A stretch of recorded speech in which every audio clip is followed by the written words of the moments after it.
hold in your heart the pride of your special heritage. They can be a great people, Kal-El, they wish to be. They only lack the light to show the way. For this reason, above all, their capacity for good, I have sent them you, my only son.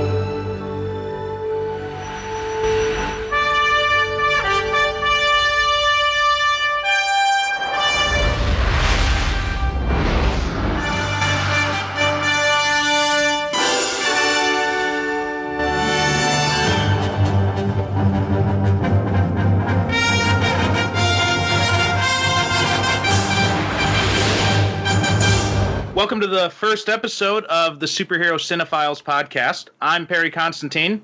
And I'm Derrick Ferguson. And how you doing today, Derrick? I'm doing fine. How are you? How was your trip? I'm doing pretty good. Those of you who are just meeting us for the first time, Derrick, I'm from the States, where Derrick and I met online originally, but I've been living in Japan for the past 11 years now or so. And wow. Has it been that long? Yeah, pretty much. And I just went back to Chicago to visit my family and everything. And it was good. Little bit jet lagged, but I actually slept almost the whole way through the night last night, so that's good. Slowly getting over it.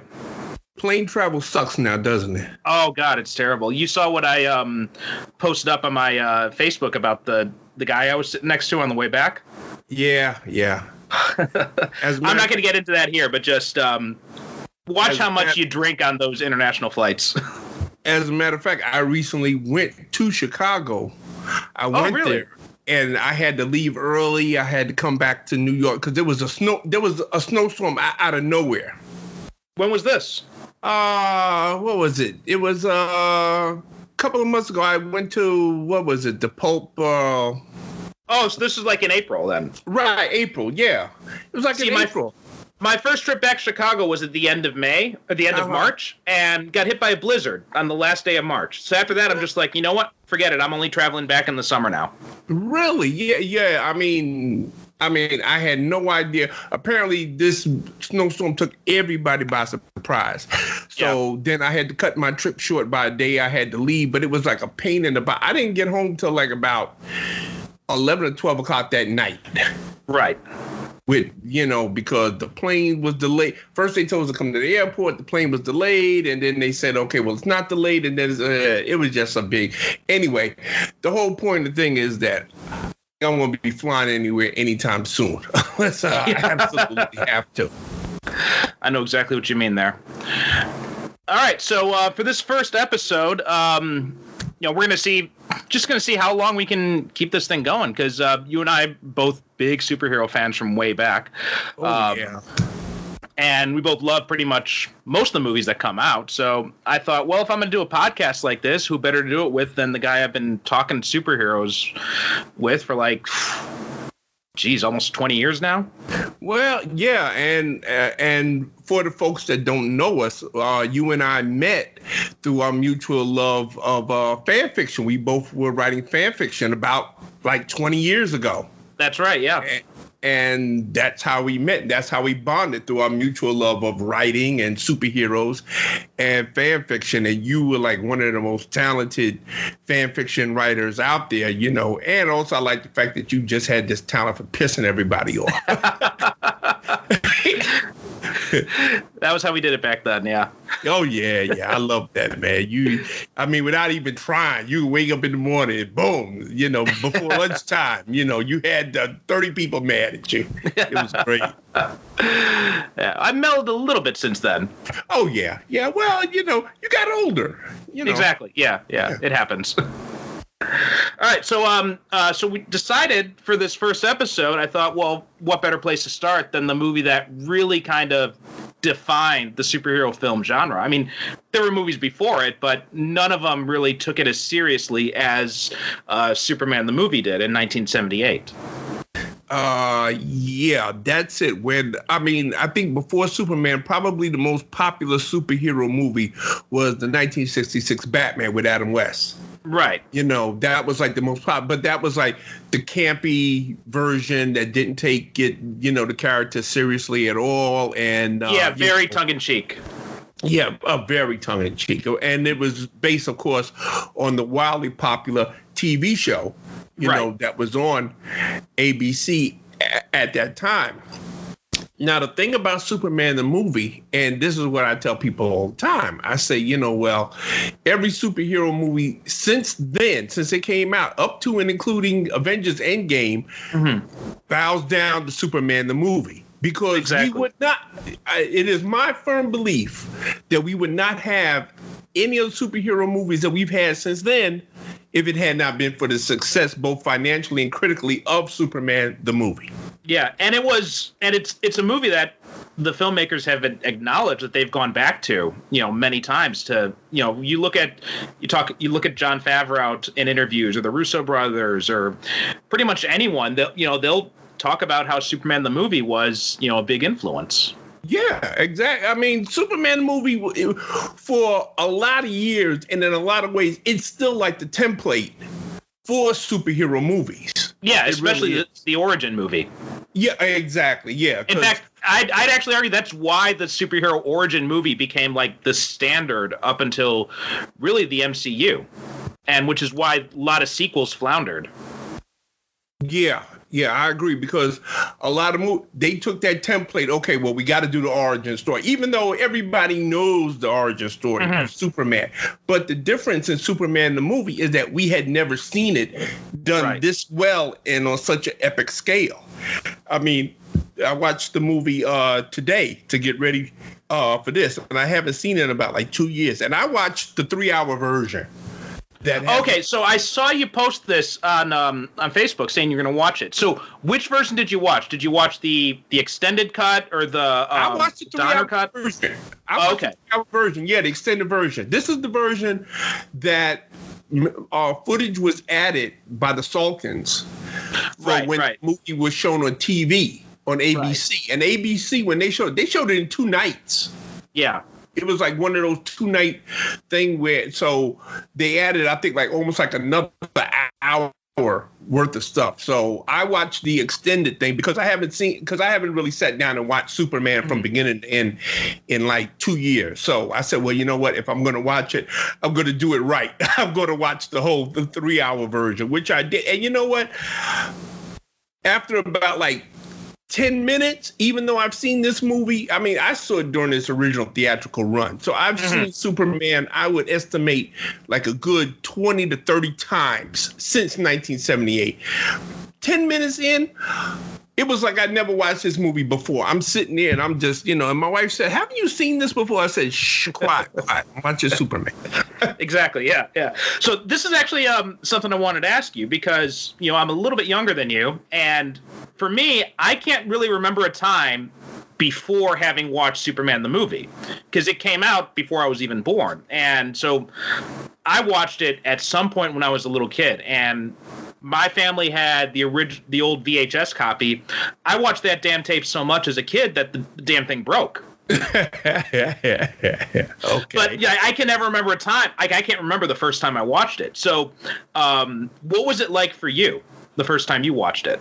Oh my God. It was like, okay, first of all, it was an event. It was, because you had to remember something.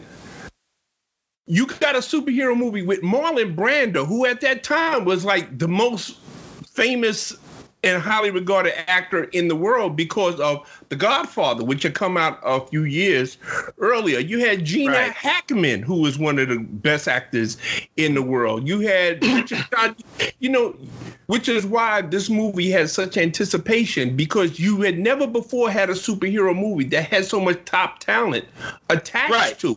And even in small roles, because you had like Ned Beatty had a small role. You had Terrence Stamp in a teaser. Valerie Perrine, Larry Hagman was in this movie in the small role. Jackie Cooper, Glenn Ford, Jackie Coogan. Yeah, I mean, you had so many. Glenn Ford playing Clark Kent. You had this is why this movie was so highly anticipated, because just the talent that was attached to it, let everybody know, okay, they're taking this seriously. And, they did. When I saw it, I mean, people was cheering, they were clapping. That when Superman rescues Lois Lane, when she falls from the helicopter, and you couldn't hear anything for like 5 minutes after because the theater went nuts.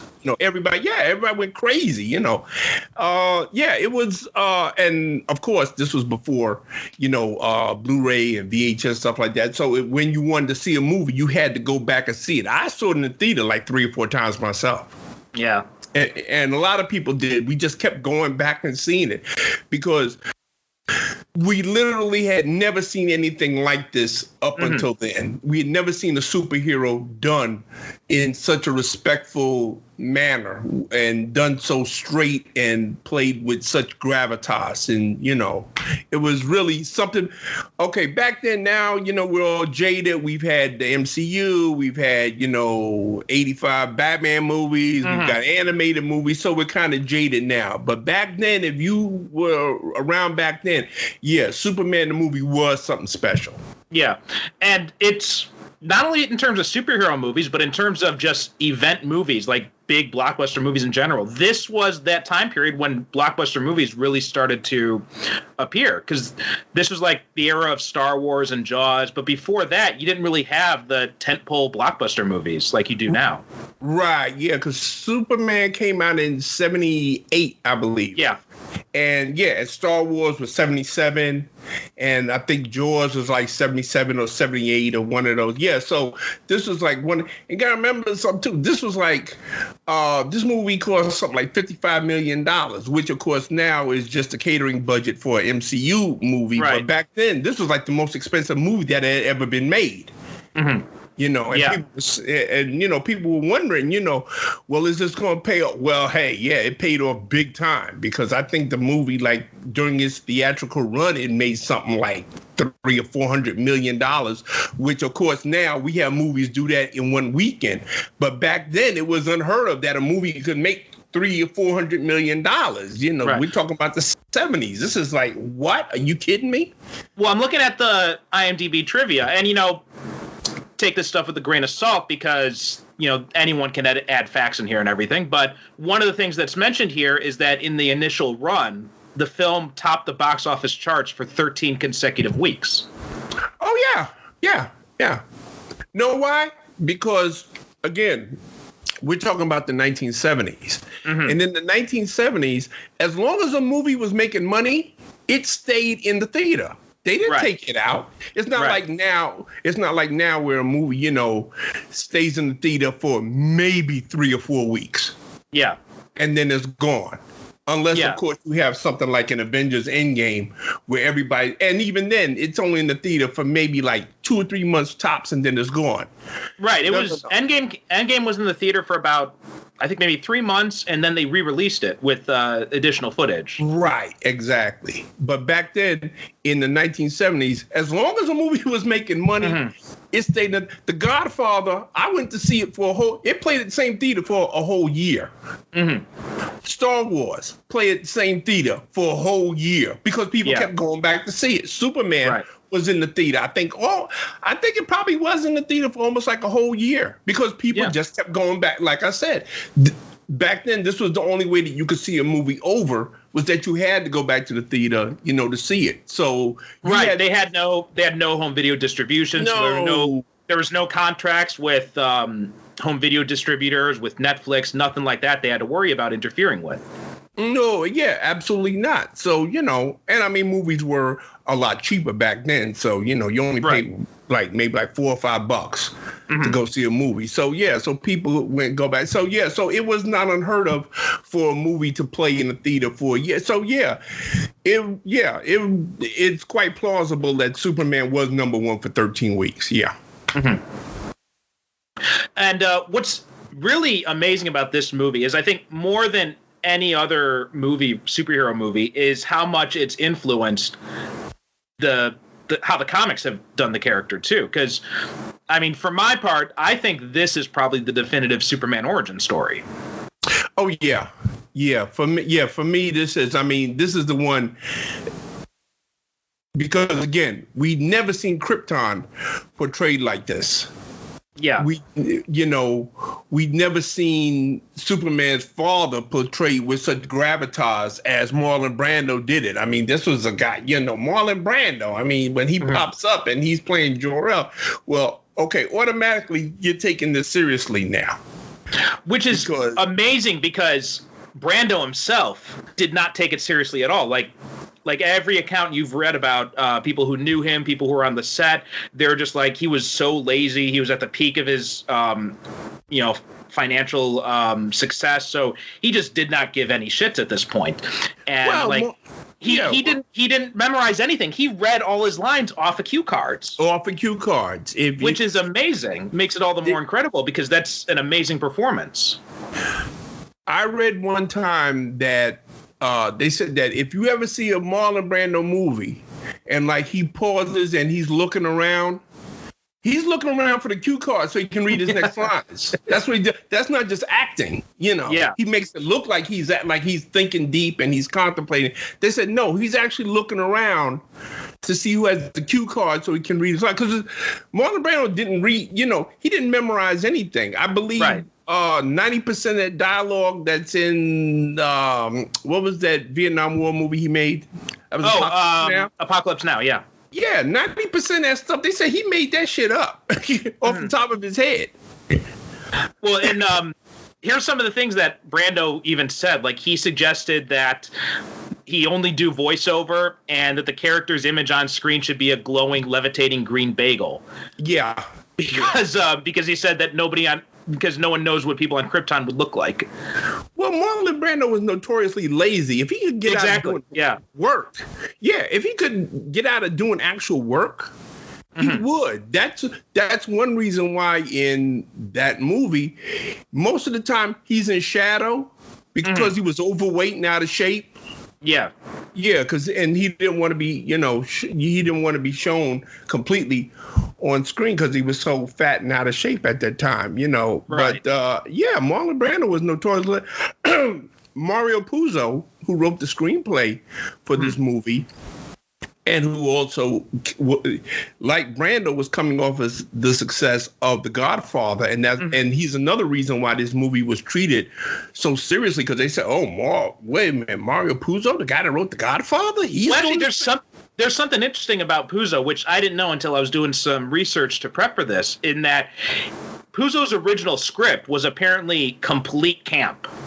And he did not take it seriously at all. And he even had one thing that he wrote in there, which was going to be Telly Savalas having a cameo, doing his "Who Loves You, Baby" catchphrase at the time.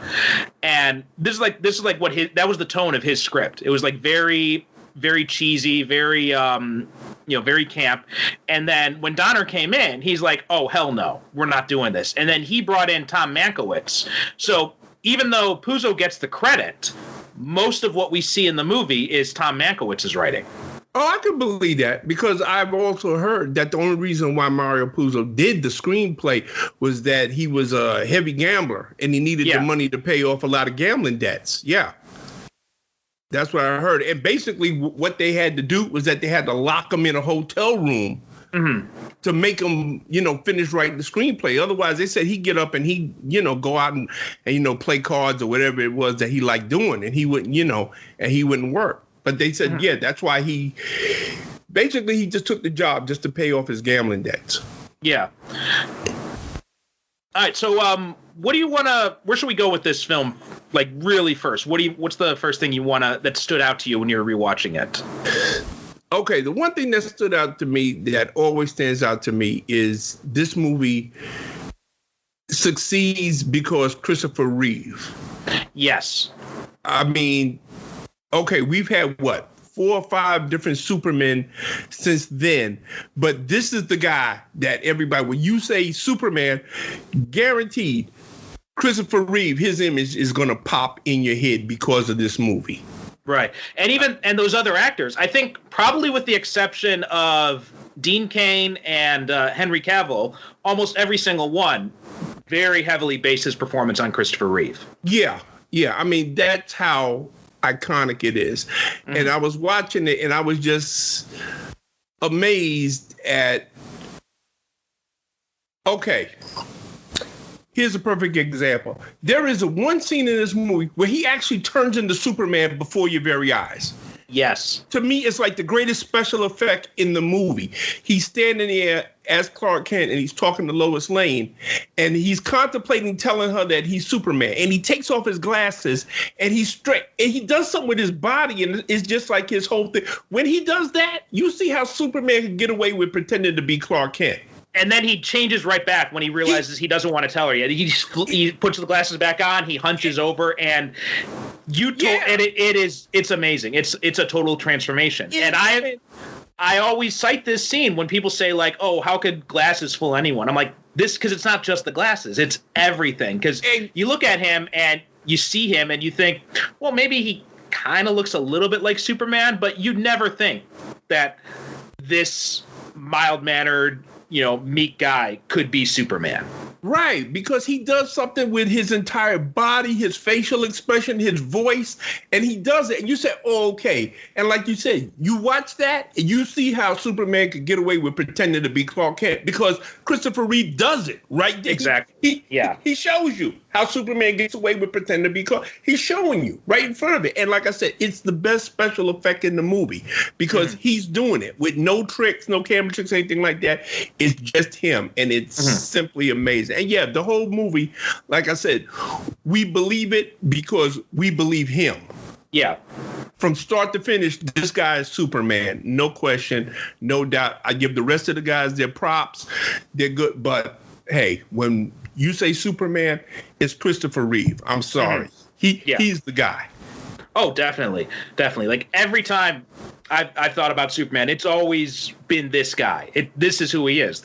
Although the one thing that sticks out to me a little bit is, from a modern perspective, I think his Clark Kent is a little bit too over the top. Yeah. That's one of the things I liked about Brandon Routh in Superman Returns, that he plays Clark Kent as more of a wallflower type, the kind you just kind of like, you don't even notice he's there. Right, yeah. Christopher Reeve, looking at it now, like you said, looking at it now, yeah, his Clark Kent is a little bit too bumbling. I myself always, well, I didn't prefer, but I like George Reeves from the black and white Superman TV show from the 50s. Oh, yeah. His Clark Kent was a little bit more of a hard ass. So it was kind of like, wasn't he? I haven't seen the Adventures of Superman TV show that you're talking about, but from what I've heard, is it kind of similar to Dean Cain's Clark Kent? Yeah, kind of similar. That, he doesn't play Clark Kent as kind of like stumbling, bumbling, because you would figure that a guy who's a crime reporter would have a little bit more backbone, a little bit more, grit and stuff like that. And that's how George Reeves played his Clark Kent. His Clark Kent was like, he wasn't, bumbling and, stumbling and everything like that. He was a guy, like he would go to confront like a gangsters and stuff like that. And they would say, oh shit, Clark Kent, it was, And that's a good point. That's why the whole, the bumbling type of Clark Kent doesn't really work for me because it makes you wonder, how can anyone take this guy seriously as a reporter? Which is why I do like the wallflower interpretation, because he's someone who he could be standing there. You have a whole conversation talking about, some deep, dark secret, and you don't even notice he's there. Yeah, exactly. Now I understand why he played Clark Kent that way in the movie because, it's a movie, so it's a little bit more broader performance. So I kind of get why he made that choice to do it. But yeah, I would prefer that his Clark Kent was a son, because he's like always tripping over his feet and dropping his hat and, doing those little nervous little twitches and stuff like that, that I don't really feel that Clark Kent needs. But hey, it is what it is. And, I think that's also part of it, because there was a lot of push and pull with this movie, in production, because you had Donner, who wanted to do it right, who wanted to take it seriously, and then you had the Salkins, who didn't really want that. Like, they wanted it to be more camp. They wanted it to be under budget. They wanted it to be cheaper. So there's that. I think that's kind of that Reeves' performance is kind of indicative of that. You know, you got he's very serious and on point as Superman, whereas Clark Kent is a little bit more campy. Yeah, and I think that's why also that you get the more humorous Lex Luthor. Right. And his bumbling assistant, played by Gene Hackman, and his bumbling assistant, Otis, played by Ned Beatty. You know, I think that's why, because the Lex Luthor that we get in there is, and I've heard people say this, and I agree with, that's more like a villain that you would have seen in the Batman TV series. Right. So that's actually a good next point to go on, is what is your overall opinion of Gene Hackman as Luthor in this movie? I actually, you know what? First of all, can we agree that he's got the best supervillain hideout in all of superhero movies? If you're not, I would say that I would have gone with Blofeld, but that's not superhero. So right. So I'll give you that. I mean, this guy's living up on the Grand Central Station in this abandoned train station, and it's magnificent. I mean, he's got a sunken pool. He's got these big columned arches. He's got these massive lights that he has to tug on his huge bell rope to turn off and on. Oh, it's great. The big library there that he has to climb up on the ladders to get the books. Yeah.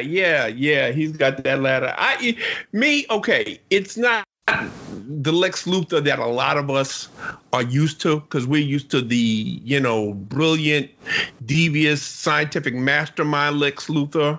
This one is a little bit more on the comedic side. Mm-hmm. And it's very funny because when my wife first saw this movie, like years later, when I was turning her on, because my wife had never been interested in like science fiction movies or superhero movies until she met me. Mm-hmm.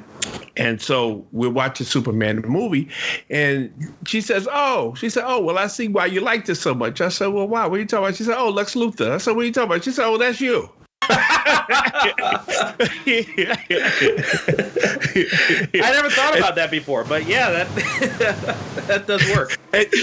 And to this day, she will maintain that. Yeah, she said that. Oh yeah, they based that Lex Luthor. She said that's you, 100%. But you know what? I enjoy his performance because it's obvious that Hackman is having a good time. Yeah. This is a role he's never played before. I understood that he refused to play it bald all the way through the movie. Well, he refused to shave his mustache at first, too. So this is a little funny trivia. I don't know if you know this, but because he had a mustache at the time, and in the early one sheets, like they took photos, he had his mustache on in them. And then he was talking to Donner about the role, and Donner said, look, you shave your mustache, I'll shave mine. And the thing is, they had never met in person at that point, and Donner didn't actually have a mustache. So when they met, Donner had a fake mustache that he peeled off. Oh, that's cold. That's cold. No, I did not know that. I know that Hackman, he absolutely refused to shave his head, and when he shows up at the end bald, that's like a skull cap that he's, like a bald skull cap he's wearing. Yeah, because he said, no. He said, I'm not. He said, no. He said, I'm not shaving my head. So, you know what? I really don't mind a Lex Luthor with hair.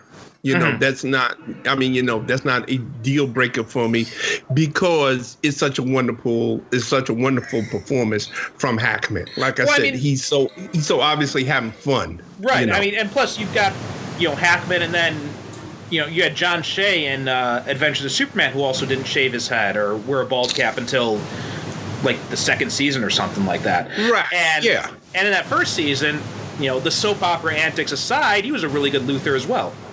Oh, yeah. I mean, besides Hackman, John Shea is like my second favorite. I think my favorite is probably Michael Rosenbaum. Okay, see, I never watched enough of Smallville. I know that you were, you didn't care for the show too much. I really liked the first 3 seasons, and then after that, it kind of goes off the rails. And I just actually did a rewatch. Well, kind of a rewatch. I had it on in the background as I was doing other stuff, just because it was on Hulu. And Rosenbaum's performance is really good. He's like the best thing about the show. Him and the guy who plays his dad, Lionel Luthor. He was also on Brimstone, and he was in Gremlins 2. And oh, I know who you're talking about. I can see that. John Glover. John Glover. That's it. Yeah. Like those two together, they were amazing. Give me a Luther show starring those two, focused on their dynamic. I would have been all over that. And but like, and even on the rest of the cast, you had John Schneider as Jonathan Kent, and those three, like they were all great. Everyone else, it was not that good, especially after season 3. They just kind of, because they had this thing where they wanted to do a Superman show, but they didn't want to have Superman in it, and they kind of ran out of stories to tell. Yeah, see, that's why I never started watching it. I mean, I would catch an episode here and there, like especially toward the end, like when they started adding on other superheroes like Aquaman and Green Arrow and the Justice Society, But I never got into it because I'm really not a fan of this thing that Warner Brothers seem to have, is that they always want to have a Superman and Batman show, but not have Superman and Batman in it. It was also strange because they had all Superman's villains. They had all the superheroes he knows in costume, and but they couldn't have him as Superman. So they even had to give him another superhero identity. So it just seemed really bizarre. Yeah, and I'm sorry, I couldn't see the point. You know what? I don't mind them having a show about young Clark Kent, but you got to have some kind of connection to him, because I read someplace that it wasn't until like the very last scene of the very last episode that he was in costume. Yeah, and even then you didn't see him in full costume. Yeah. So it was really weird. It was it's kind of like the thing with Gotham, where it's, you want a Batman show, you have all the Batman villains, but you don't want to have Batman in it. So I just don't understand that logic. And I couldn't understand that either, because, okay, you're going to have Bruce Wayne. He's still like 10 years old, but all of his villains are like in their 20s or stuff like that. So you're telling me that when he becomes Batman, now he's beating up on guys that exactly they got to be in their late 40s or 50s or something like that. Yeah, what Gotham should have been, it should have just been about the crime lords that ran Gotham before the supervillains came along. Right, which is what I thought it was going to be to begin with. Yeah, but they didn't really know what they wanted to be. It should have been just a straight crime show. Right. With Jim Gordon, he comes in and he's fighting the corruption in the Gotham Police Department. And in the meantime, you got these crime lords. And then in the last season of Gotham, then you see the supervillains starting to, pop up. Right. That's what it should have been. I watched it for like the first couple of seasons because I enjoyed the gang war between Oswald Cobblepot and the character played by Jada Pinkett Smith, Fish Mooney. Fish Mooney, yeah. Yeah. Now see, that I liked. Mm-hmm. And that's what it should have been. And then they introduced, what was his name? Carmine Falcone. Yeah. And that's what it should have been. It should have been just a straight crime show about the crime bosses that ran Gotham before Batman and the supervillains came and that along. guy who plays Cobblepot is great too. Oh, he was fantastic. Yeah. So it's kind of like the Smallville thing where you got this, you got this great talent in there and you're just kind of wasting them in this show that does not deserve them. Yeah. Although a lot of people I know, and you and I both know, they love Gotham. They say, "Oh, it's a great show. It's fantastic." And I say, you know what? It's on Netflix. Maybe this winter when I'm stuck in the house, I'll give a rewatch and see how I feel about it. But at the time, like I said, I'm really not interested in a superhero show that doesn't want to have superheroes in it. That's not my. If you're gonna do a superhero show, well then, damn it, commit to it and put the damn superheroes in there. Especially in this day and age, like there's no reason not to now. Right, exactly. Okay, I could see it back in the 60s and 70s where they didn't have the technology and they didn't have the budget. Right. I can understand that, but no, not now. Like I said, we have the technology. We have where you can do these special effects and really not spend a lot of money on doing it, because it's all computers anyway. Yeah. What I think about, taking it back to Superman the movie is I kind of agree with you a lot about Hackman's Luthor. Like he's fun. He's a lot of fun.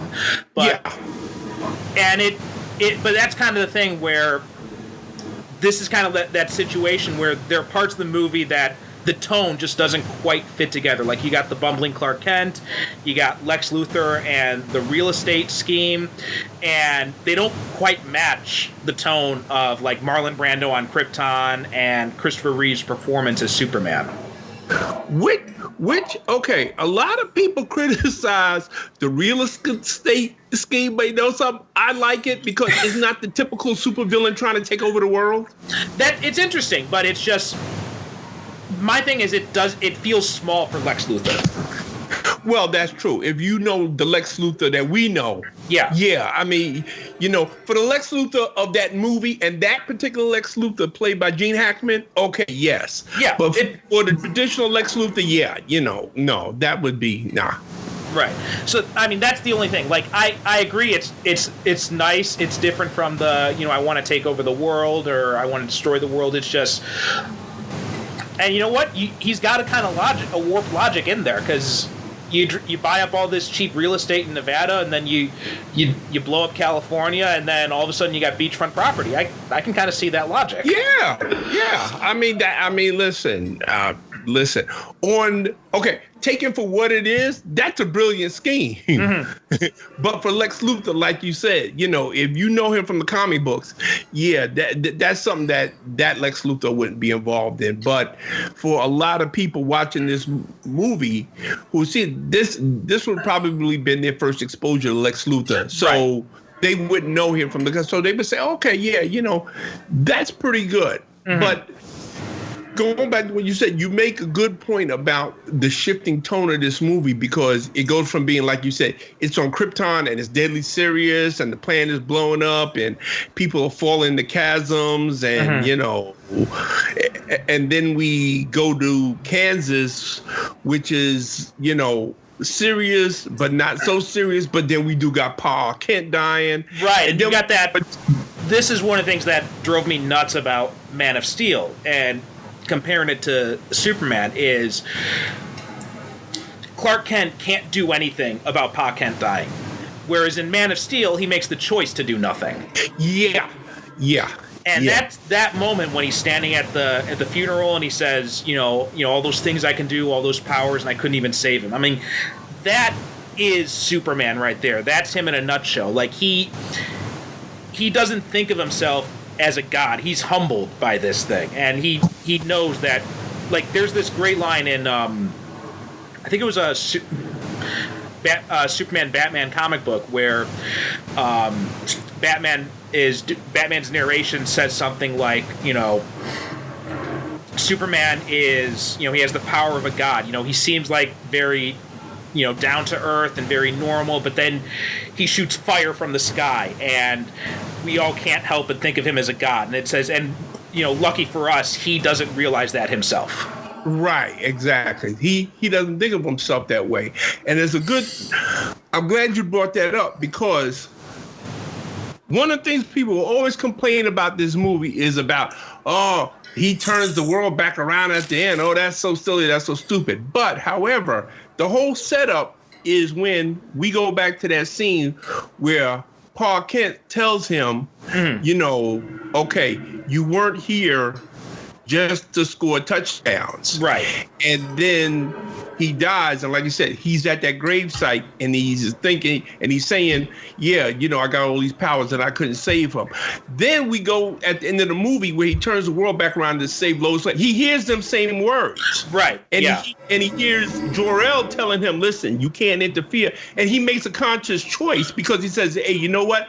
Maybe I couldn't save my father, but I'm going to save this woman that I love. Yeah. And that's the whole gist of the scene. The turning back around the world, okay, yeah, whatever. But that's the whole point. He's making a conscious decision. Okay, I couldn't save my father, but I'm going to save her. Well, here's something else about the turning back the world scene that everybody misinterprets, all right? And he's not literally flying around the world and turning it backwards, and that's how he's turning back time. No, he's flying back through time. He's flying back through time. It's just a visual signal. Right, yeah. Which is, remember, they don't have. This was before all these CGI special effects. So, you know, flying back around the world and having it turn backwards. that was a nice visual shorthand back then for, he's going back in time.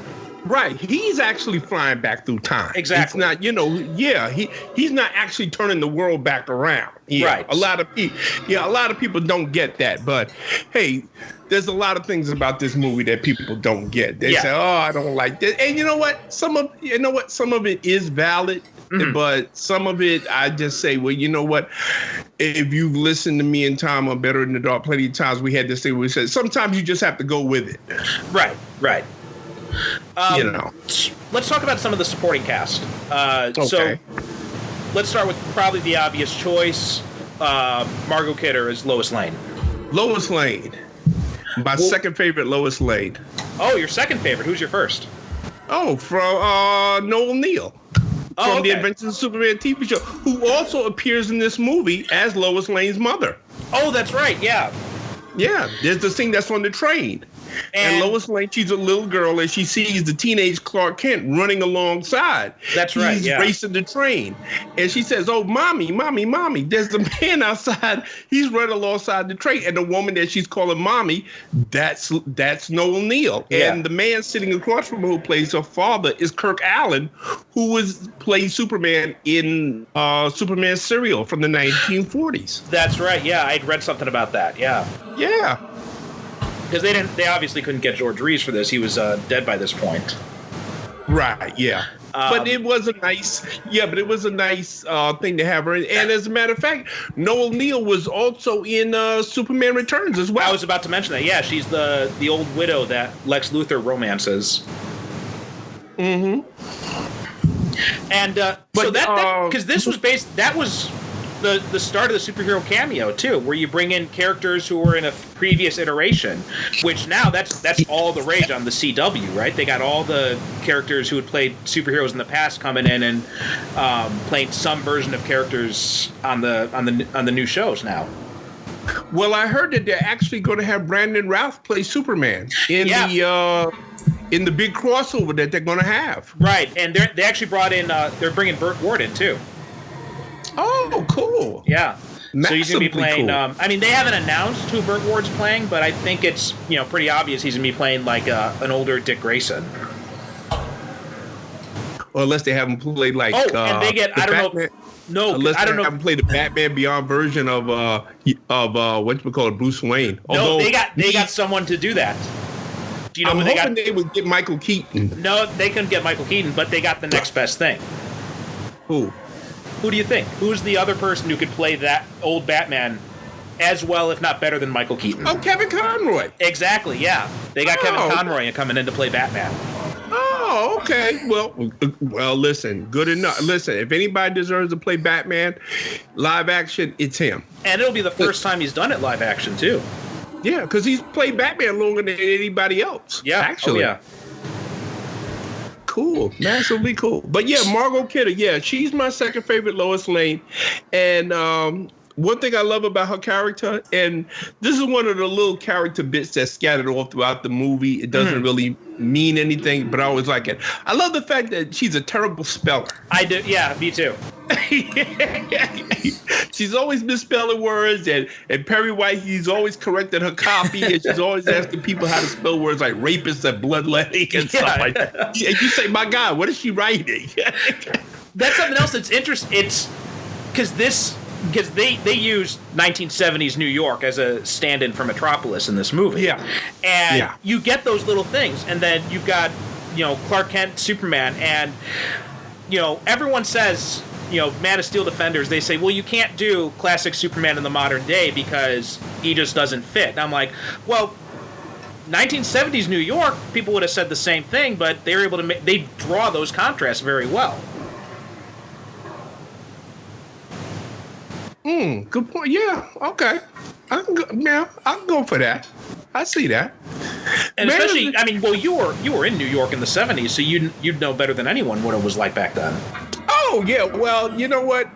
every time I watch this movie from, I always get like a wave of nostalgia because that's the New York I grew up with, and I remember like anytime I watch any movies from the 70s and 80s, and I know that I get this from people all the time. They're always asking me when they read one of my reviews of a movie, reviews at the Ferguson Theater, shameless plug. People that read my reviews from the 70s, they say, "Oh, well, was New York really like that back then?" I said, "Yeah." I said, pretty much was. That's what it was. To me, it's actually surprising how representative of New York of the 1970s that this movie is. Because, that's pretty much how it was. Right. And, I didn't realize that until I learned more about New York back then, talking to you, just doing general research and stuff. But you see those little hints all throughout, like, the types of stories Lois is writing, like when Clark changes into Superman, he comes out and the pimp is talking to him. Yeah. And he just kind of like, "Oh, excuse me a moment." Oh yeah. Oh, I mean, I loved when I saw that in the movie theater. That got such a big laugh. The pimp said, "That's a bad outfit, Jim." And Superman always polite, says, "Excuse me." Yeah, I gotta go catch the helicopter. When he does the interview with Lois, and he says, "I'm here to fight for truth, justice, and the American way," and she laughs and she says, "You're going to end up fighting every elected official in the country." And again, we go back to this whole movie hinges on Chris. He says that line, and he says it with such utter sincerity. That you have no doubt that this is what he honestly believes. I'm here to fight for truth, justice, and the American way. Yeah. And he says with such a simple sincerity that, that guy, he sells that scene 100%. Yeah. One of the things I like about Margot Kidder is she's also got that sincerity. Like, she commits really well to this role. And, she's no nonsense. She's serious, but every time she sees Superman, like, she's just completely awestruck. Like that scene when, after he leaves the interview, and then Clark shows up, and she's just completely stuttering, and she says, like, "That's Clark nice." Oh, yeah, she's gaga. Yeah. She's totally gaga. And you know what I like, too? Okay, Margot Kidder, she's a beautiful woman, don't get me wrong. And I've seen her in person. As a matter of fact, I saw her one time at a convention, and I got a kiss from her. Oh, nice. I didn't wash that cheek for about a month. Okay. She's not like, how can I put this? She's not like Kim Basinger. Right. Beautiful. She's beautiful in her own way. Right. But she's not like dazzling, knock your socks off. It's a beauty that sneaks up on you. Right. Like the more you look at her, the more appealing she becomes. Definitely, yeah. Yeah, she's got that type of beauty. Like, you look at her at first and you say, okay. But then the longer you look at her, the more you say, yeah, you know what? Yeah, she's got something there. And then by the time you gradually start to see with Superman, see why Superman is falling in love with her. Right. It's not her appearance, it's her tenacity, it's her spirit. Yeah. Yeah, she's not like, say, like, okay, who another beautiful woman that's in this movie? Valerie Perrin. You look now, Valerie Perrin is just wow. Your jaw drops. Exactly. When you see, but that's because of her she's got that. Let's face it, physically, the woman's a knockout. So, but that's a different type of beauty. It's not necessarily better or worse. It's just different. Well, you can see that too when when she helps Superman at the end, she takes right before she takes the kryptonite off him, she kisses him, right? And then after she takes it off, she says, he says, "Why did you kiss me first?" She says, "Well, I thought you wouldn't let me after." And he just kind of like tenderly touched her cheek, and you believe her that she's right about that, because he wouldn't have. That's not what he's interested in.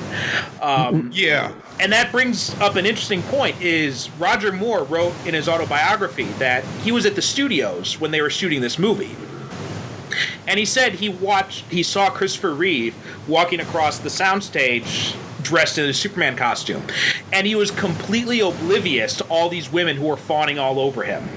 And that's another example of just like, this guy was really kind of like Superman in his real life too. Yeah, Yeah, well, I've heard that too from people. They said that when they were on the set and he showed up and he was in his car, it was like people like, got a little bit in awe. They said, wow, this guy is Superman, And he pulls, because this is also before the modern day superhero movies. We've got these very expensive textured costumes that really make you believe like the superhero spandex look would work, right? And in the past, when they tried those types of outfits, they don't really work so well, like in Batman 66. Right. But something about the outfit in this movie, something about Reeves' performance, like it just all clicks together, even though it shouldn't. Well, you know what? First of all, see, this movie gets right what Superman Returns did. You know what I didn't like about that costume? Remember that little teeny tiny S shield he has on his chest? Yeah. No. The neckline was too high. The shorts were kind of off too.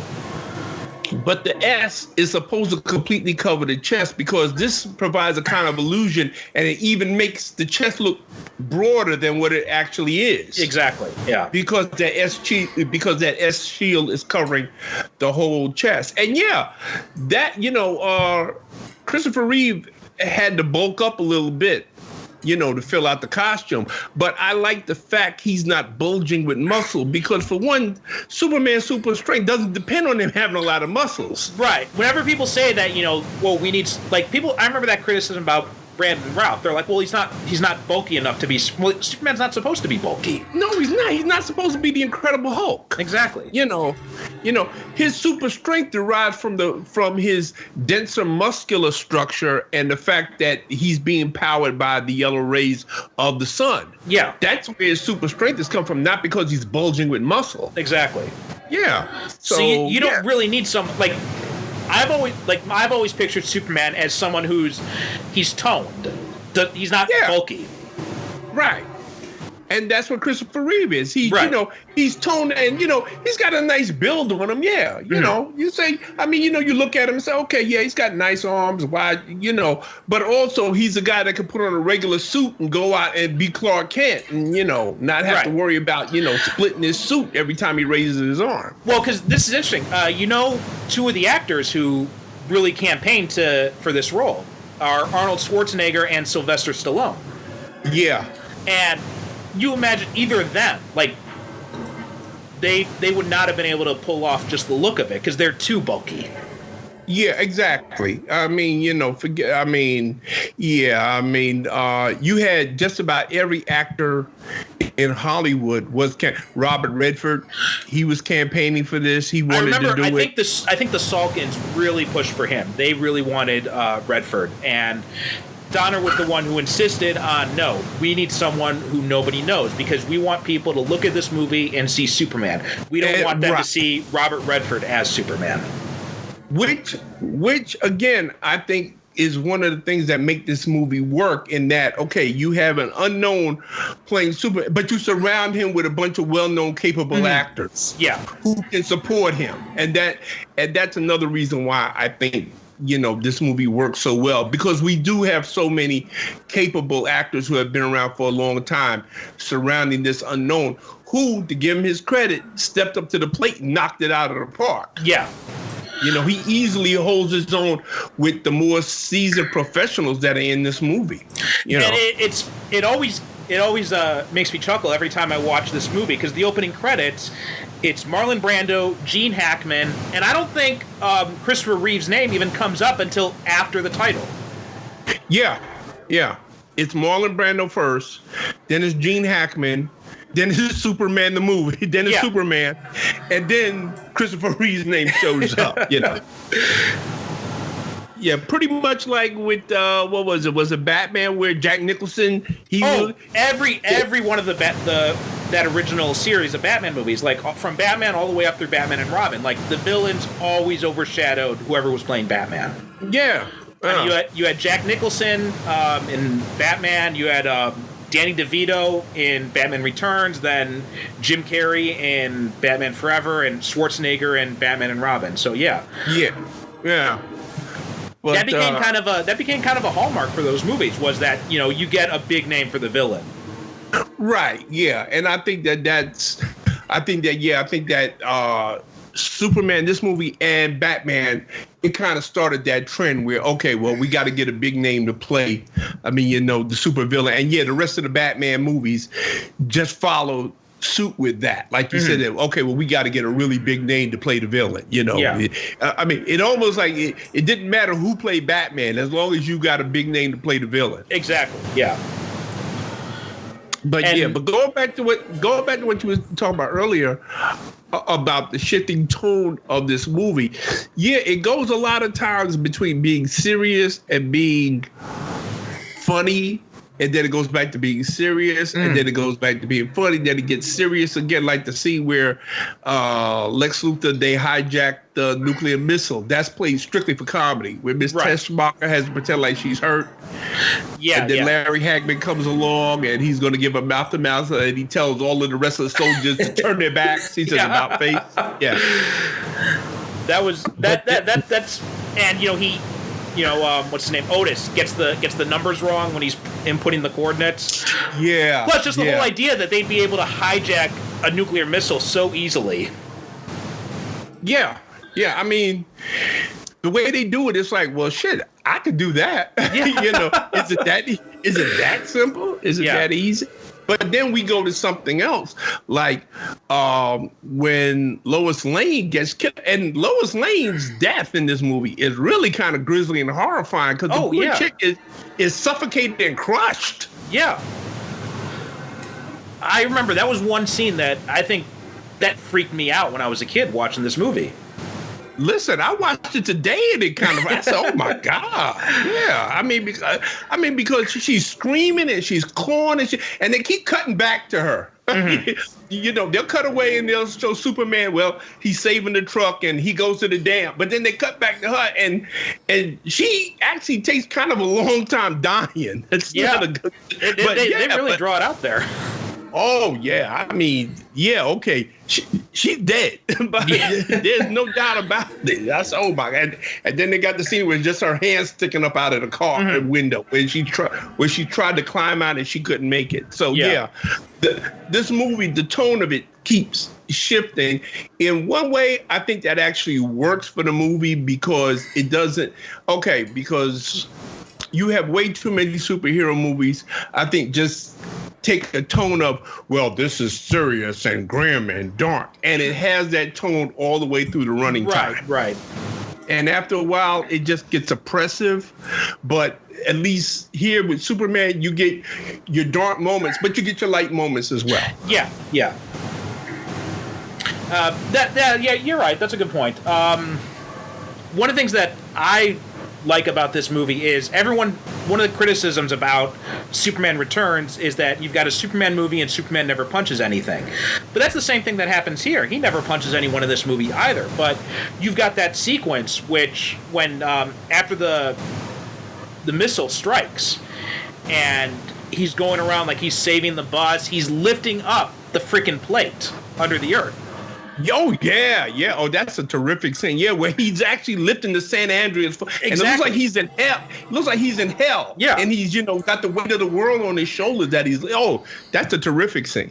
Right. And it doesn't, it's not as impressive as stuff you see now, but that right there is what Superman's all about. It's not about punching some supervillain, it's about saving people. That's what's the most important aspect of the character. You know what I always say to people when they say, well, Superman doesn't punch anybody. I said, you know what makes Superman really unique among all other superheroes? And they'll tell me what. I said, Superman is the only superhero that flies around the world looking for disasters to prevent. Right. I said, nobody else, because that's what he does. Yeah. Punching bad guys, that's something that's on the side that he does if he has to do it. Right.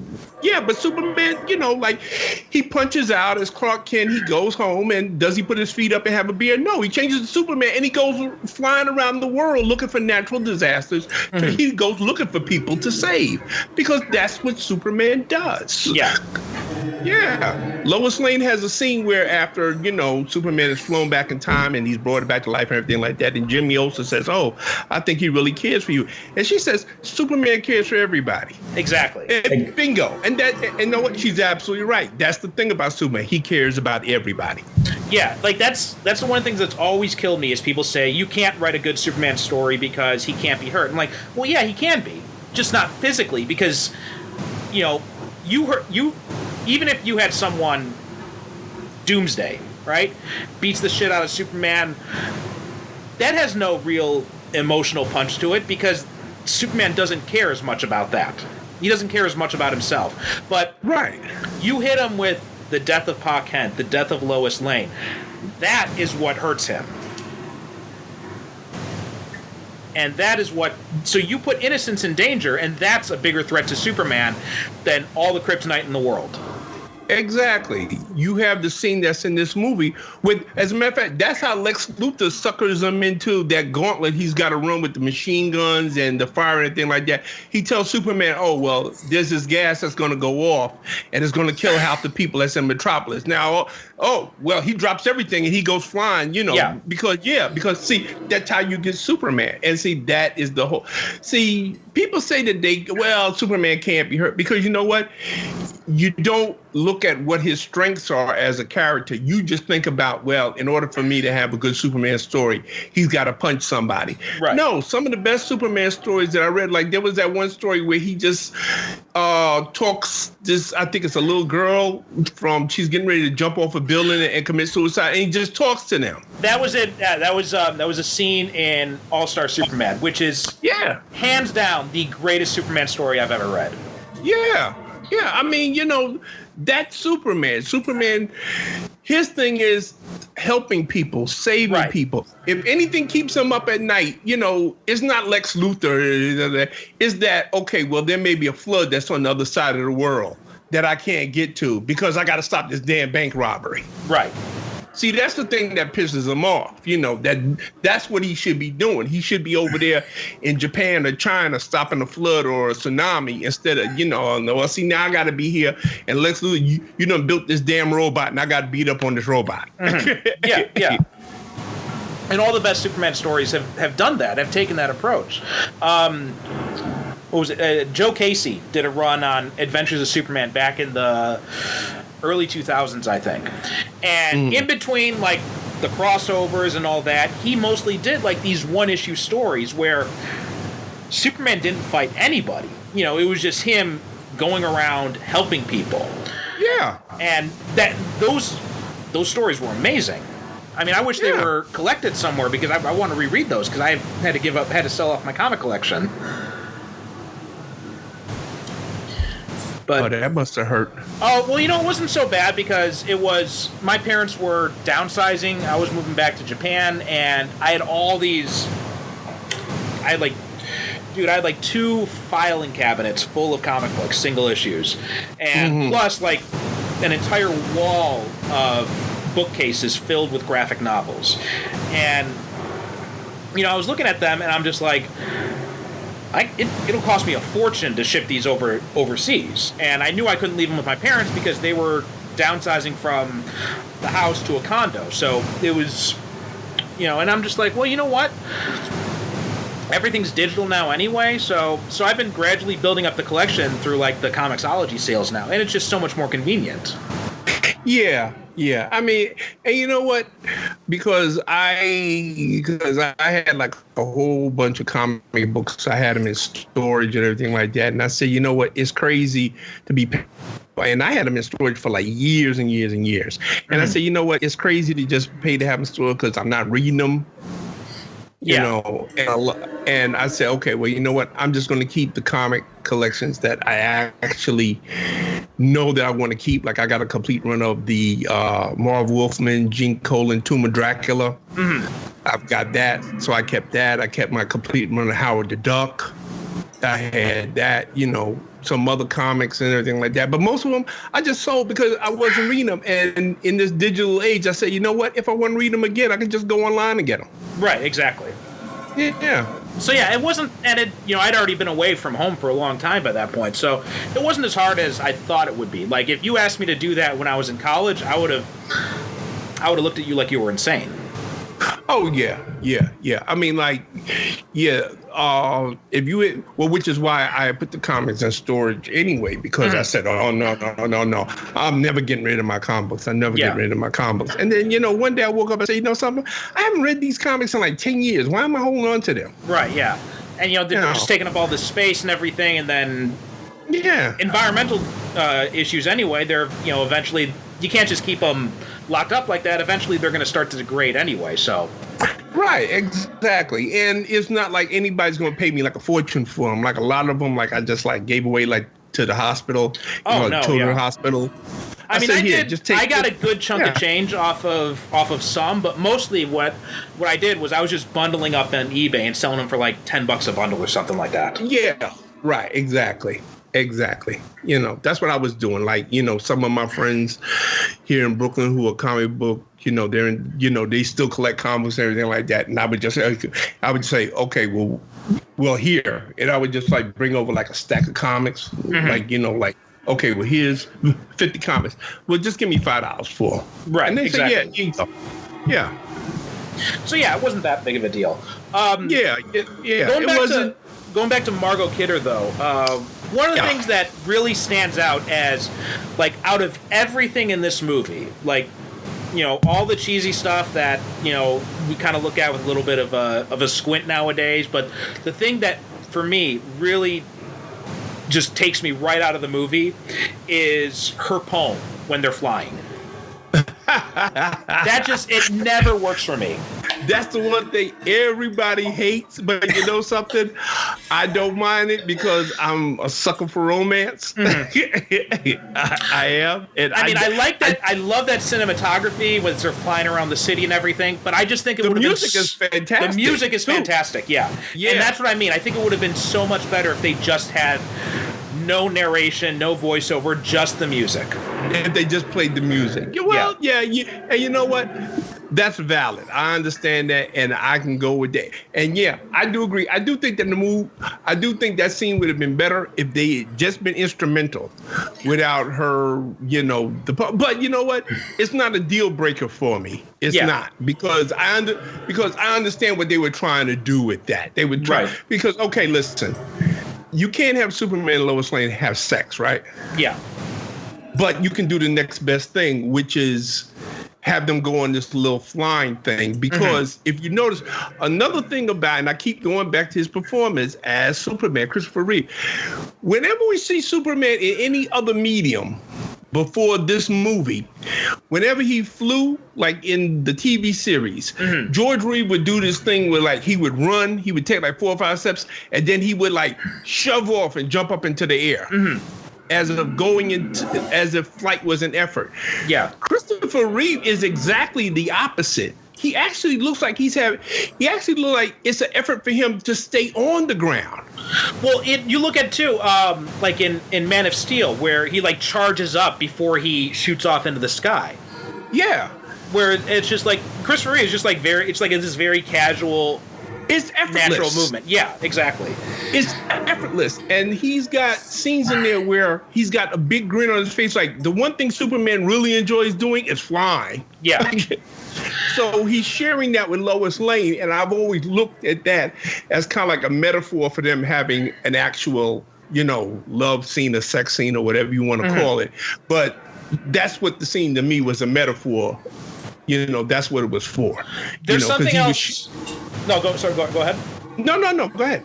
So there's something else about that interview scene, and just what you were talking about made me remember it, is, Grant Morrison, who wrote All-Star Superman, he talks about this encounter that really informed, like, how he approaches Superman as a writer, where he talks about how him and, I think it was his editor, I think it was Dan Carlin or someone, whoever it was, but they were walking to a comic convention, and they saw this guy dressed as Superman, and they just walked up to him and they're like, "Hey, Superman, do you mind if we ask you some questions?" And the cosplayer, he said, like, this guy, he just fully embodied Superman. He's like the best Superman I've ever seen, even when you compare him to the movies and everything.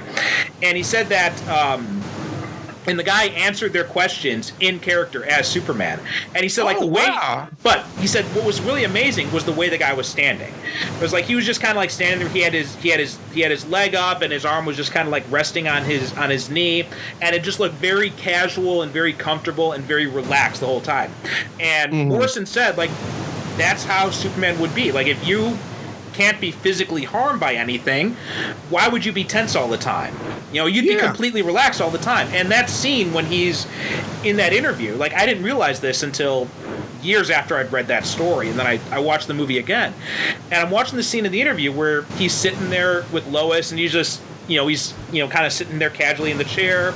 He's got his kind of chin. Yeah, he's kind of slouched. He's got his chin resting on his hand, and he just looks completely calm and comfortable. And he's sitting there in this, blue and red spandex, and Lois Lane is, like starstruck here, and he's just, it's like nothing to him. Yeah, and if you notice her body language, she's sitting like straight up, like she's real tense and nervous as meeting this guy. And like you said, he's sitting in the chair, and he's actually like kind of slouched back, hey, it's chill. Exactly. Yeah. And I never realized it, but Christopher Reeve did that before anyone else, and it fits. It totally fits. Yeah, and like you see that in the flying scene. You're talking about the flying scenes and just like how happy he looks. Like, and when he flies, he doesn't like jump up in there. He just goes up in the air. Like it's the most natural. It's like it's the most natural thing in the world to him. Yeah, well, I can fly, so he just woof, and he goes up and he's gone. Yeah, and that's what you need from Superman. Because I remember when they brought in Tyler Hoechlin to play him in Supergirl, the TV show. God, that guy. And he's so good. But there's this one scene in like his first appearance when Kara asks him, he's like, is there anything better than this? And he just kind of looks at her and he smiles and he says, he's like, if there is, like, I haven't seen it yet, or something like that. Yeah. And it's like that's like, it's not a chore for him to be Superman. It's just who he is.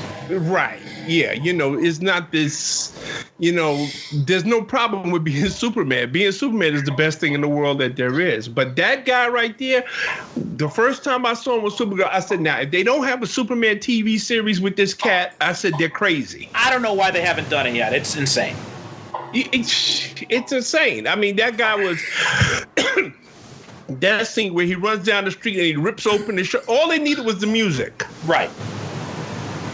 All they needed was the John Williams music to be playing when he did that, and it would have been perfect. As a matter of fact, somebody on the internet, I saw somebody did cut that scene. Yeah. And they did put in the John Williams music. I said, now see, somebody on that TV show should have had sense enough to say, hey, you know what would be perfect here? The John Williams Superman theme song, which also is still, I say, is the best superhero theme song ever. You're right. I would not disagree with that at all. Like, I've got that as my ringtone. Hey, who wouldn't? I mean, forget about it. That's it. I mean, that you hear that, and I say, okay, Superman. That's it. John Williams nailed it perfectly. Exactly. And they use it again in Justice League. When he comes back, they started using. I'm like, well, it's about damn time. That was one of the best decisions that Bryan Singer made in Superman Returns, is that he told Warner Brothers, look, we're using the original theme song. Listen, if I was a director and they came to me and said, Derrick, okay, we want you to do a new Superman movie, the first thing I would say is, if we don't have the John Williams music, we're not doing this. Right. Well, we'll give you extra. I don't care how much money you give me. If we don't have the John Williams music, I'm not doing this movie. Plain and simple. Yeah. That theme is just, it's so perfect. Like, yeah. I could only watch the opening credits and never watch any other part of this movie again, and I'd still be completely satisfied. Oh, yeah, and I mean, even the credits with that, 3D zoom effect. Oh, it's amazing. Everything like that. Yeah, I mean, come on. Even the credits in this movie are fantastic. I was watching the end credits, and I was riveted. Because they had the music going and everything like that. I said, well, and I mean, how often does that happen? Where you can watch the credits and you still saying, you know what, this is fantastic. I mean, I can't even remember. I can't even think of any superhero movie where, and this isn't even my favorite superhero movie, right? But even still, I cannot think of any movie where the opening credits grab me as much as this one does. Like, it's just got the perfect opening where, you just got that slow beat up at the starry field, and then boom, it's just the first names come up, and then they don't even show the title first. They have the slow zoom on the symbol. Yeah. It's just, it's just like that whole build up, and it all matches the music perfectly. It's just, I get chills just thinking about it. Oh man, dun, dun, dun, dun, dun, dun, dun, dun. Yes, oh man, come on, And then they have them flying around saving people, and the music is booming and black. I mean, come on. You know what? Anybody that doesn't like Superman, I have no patience for them. Yeah. I say, because you know something, you got to be really, really a Scrooge type of human being to really not enjoy this movie, because it's a movie that was made by people who obviously love the material, and they hope that you will love it as much as they did. And they do it every time. Like I said, I watched the movie today, and I hadn't seen it like 10 minutes. Forget about it. I was just into it just to be. And my whole thing was, well, I'm going to take notes, and I'm going to, research this because I'm going to do this. Man, 10 minutes. You got lost into it, yeah. I was in the movie. Notes wasn't even a consideration by that 10 minutes into the movie. By the time forget about it. I was done. Didn't take a single note. That's how much I was into the movie. Because, like I said, this was the first time I'd watched it in like 2 years from start to finish. I've seen little snips and bits here and there. Right. But this was like the first time I sat and watched it from start to finish in about 2 years. And I was just like, bam, I was into it. I think, I cannot think of it. Okay, the only other superhero theme that I can think of that's maybe as iconic as this one. Which one? The one from the animated Spider-Man cartoon. Which they used I love the instrumental version they did of that in Homecoming. Oh, I haven't seen. Did I see Homecoming? Homecoming was the one with Tom Holland. Yeah, the Vulture. Yeah. Oh, yeah. Okay. Yeah. When they have the Marvel Studios logo come up, they've got the instrumental Spider-Man animated series theme song playing over it. Yeah. That's like the only other superhero theme song I can think of that is as iconic as the. I would have said Danny Elfman's Batman, but now I think the Avengers theme has overtaken it. Yeah. The Danny Elfman Batman theme is like, I don't know. You know what?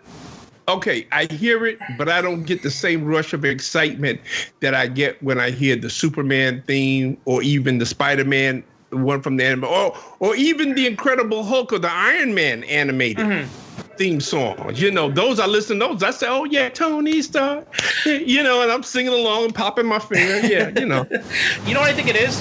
Because I grew up with the Batman the Animated Series, and they use the Danny Elfman theme song for the opening credits of every episode.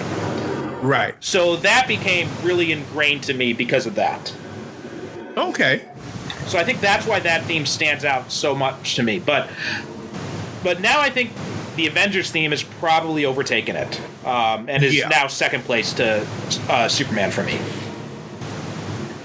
Fair enough. I'll go along with that. Like, I was thinking, when the time when I really realized it was in Infinity War, and when Vision and Scarlet Witch are being attacked by the Black Order, and Captain America arrives, and then the theme starts building up. At that point, that's when I realized, I'm like, okay, this theme is something special now.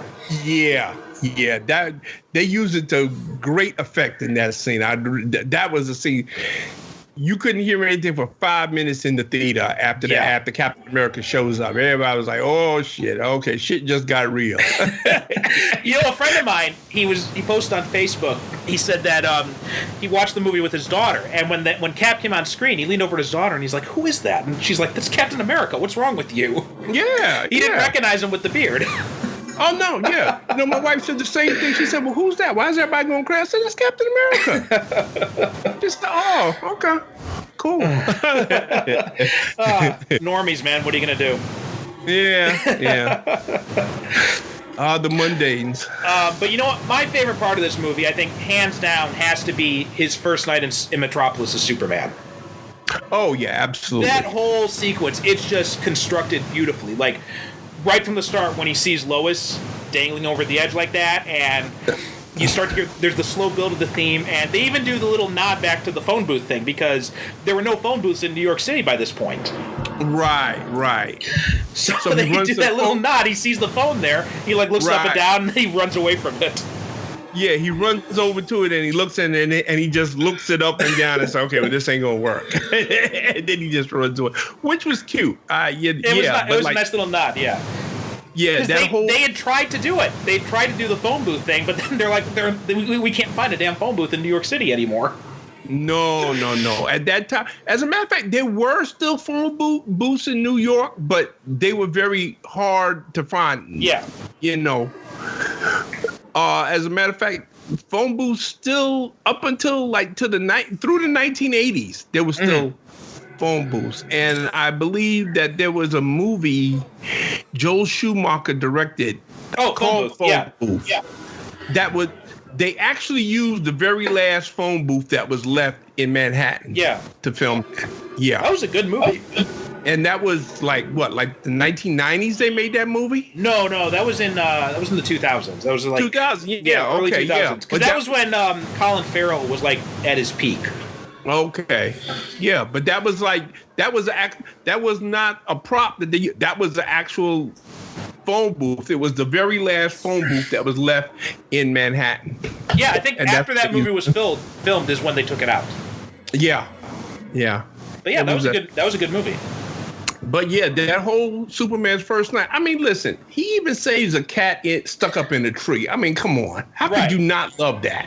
And then after that, when he goes back to the fortress and he's talking to Jor-El, and he tells him, he's like, you can't imagine how good it felt, right? And that's like everyone who says like, well, Superman, the Boy Scout, someone who saves people for no reason like that, that doesn't make sense. That's not that right there is why it works. Like it feels good for him to help people.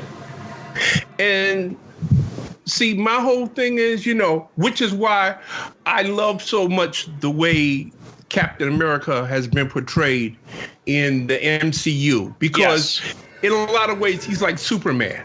And a lot of people say, and you know what? We become so cynical and so jaded and everything like that. We say, we can't relate to characters like that anymore. Well, yes, you can. You can always relate to a character who does the right thing simply because it's the right thing to do. Exactly. There are people like that in the world today. Just because you happen to be a cynical, jaded human being that doesn't believe in anything doesn't mean that other people don't. And that's what Captain America and that's what Superman, that's what they represent. They represent, like, me, like one thing that I really get really frustrated with when people talk about Captain America and they talk about, let's stay with Superman because we're talking about Superman. They say, I can't relate to Superman. And I said, you're not supposed to. That's what Clark Kent is. That's what Clark Kent is for. You're supposed to relate to Clark Kent. Superman is what you're supposed to aspire to be. The thing that always got me about that, it always makes me wonder, I'm like, how can you relate to Batman? Like, he doesn't have any powers. I'm like, yeah, but he's got more money than God. He's an orphan. He's borderline psychopathic. How do you relate to that? Yeah, exactly. So I just never understood that whole relatability argument. I mean, people drive me crazy when they talk about, I relate to Spider-Man. Really? You can climb walls. You were bitten by a radioactive spider. Yeah, he's broke all the time and he doesn't get the girl. So that's what you relate to.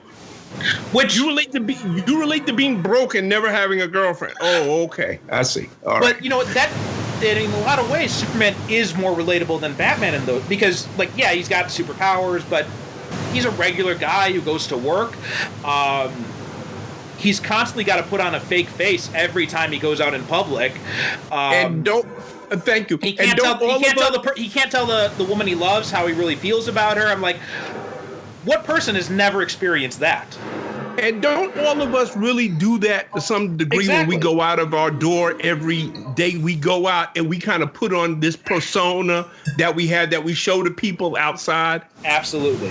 That we don't show to like our family and friends. You know, like when we go home, like when I go home to my wife sees the real me. When I go out and I deal with people, they're not necessarily see the 100% Derrick Ferguson. Exactly. Because there's certain things that I can do and say in front of my wife I can't do and say in front of other people. Right. Because she gets me. She says, okay, well, I know why you said that. But there's certain things that if I said to other people, they would look at me and go, ooh, why? Exactly. Really?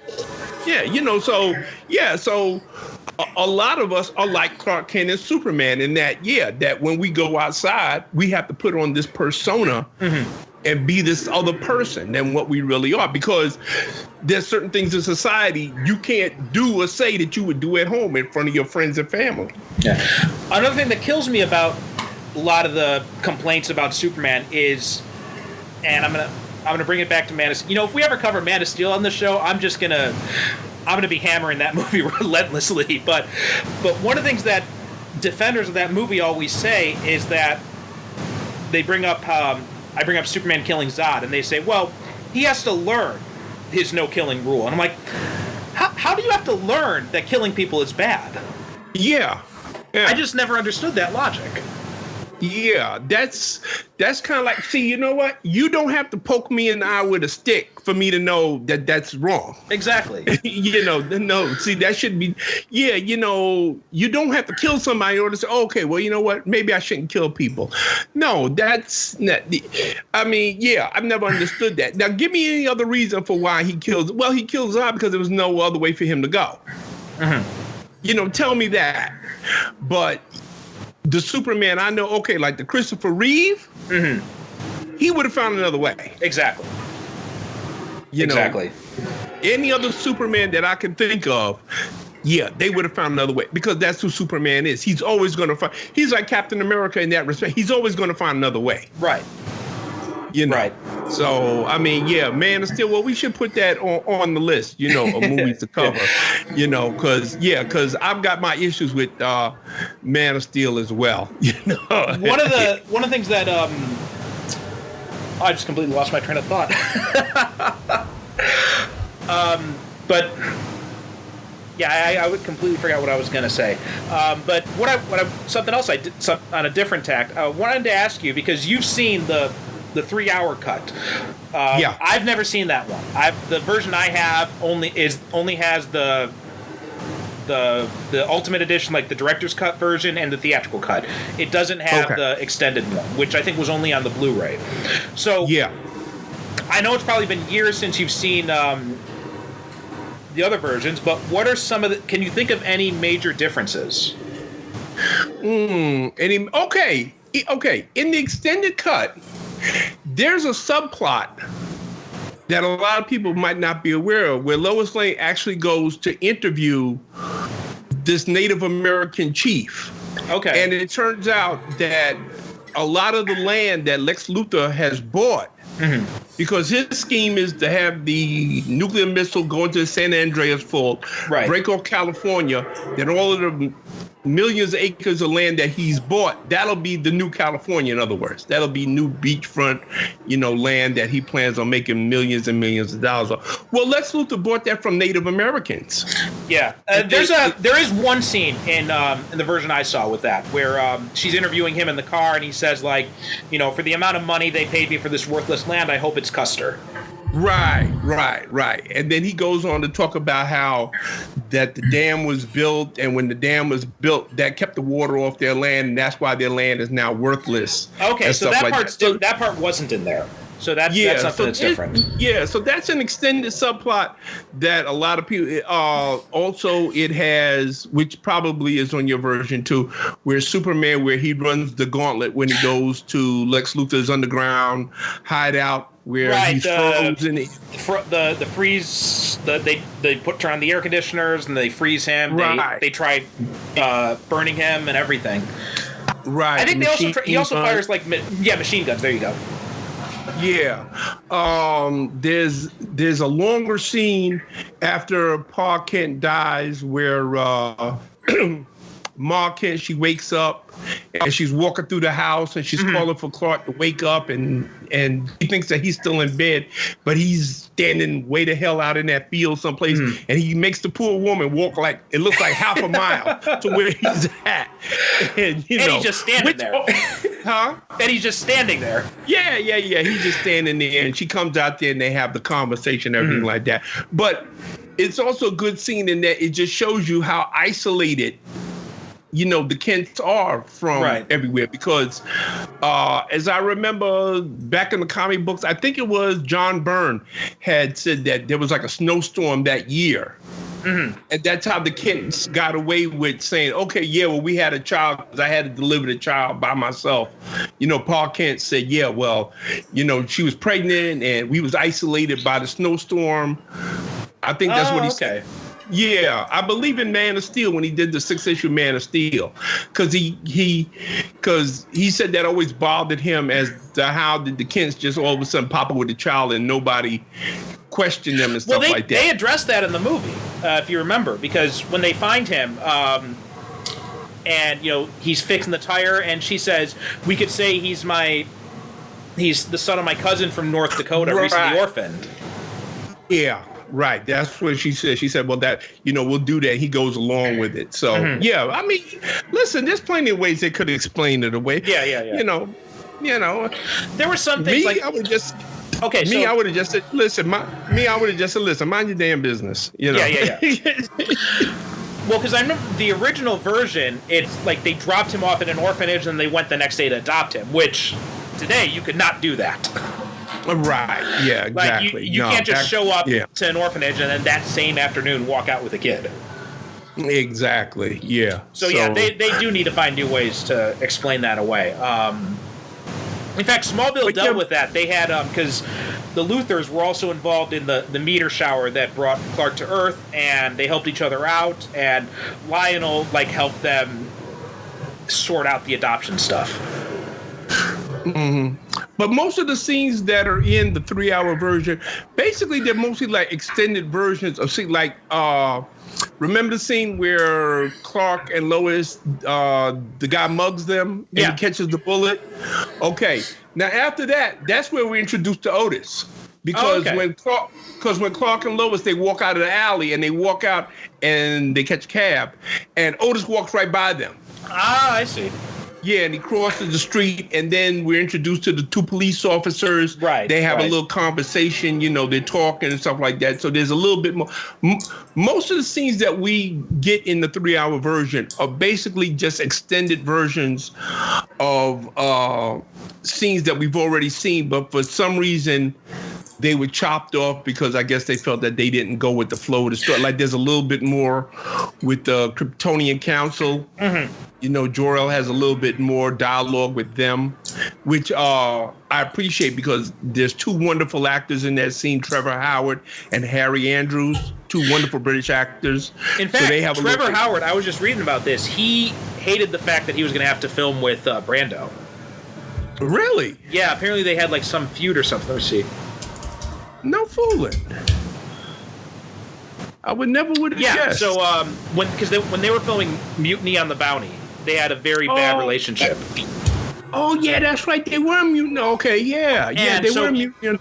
He played Captain Bligh. Yeah, so it says that it's been alleged that Trevor Howard did not want to act in the film because he loathed Marlon Brando. And he only accepted the role when he learned that he would be acting with Harry Andrews. Oh, okay. So I guess in that scene, they're not really together.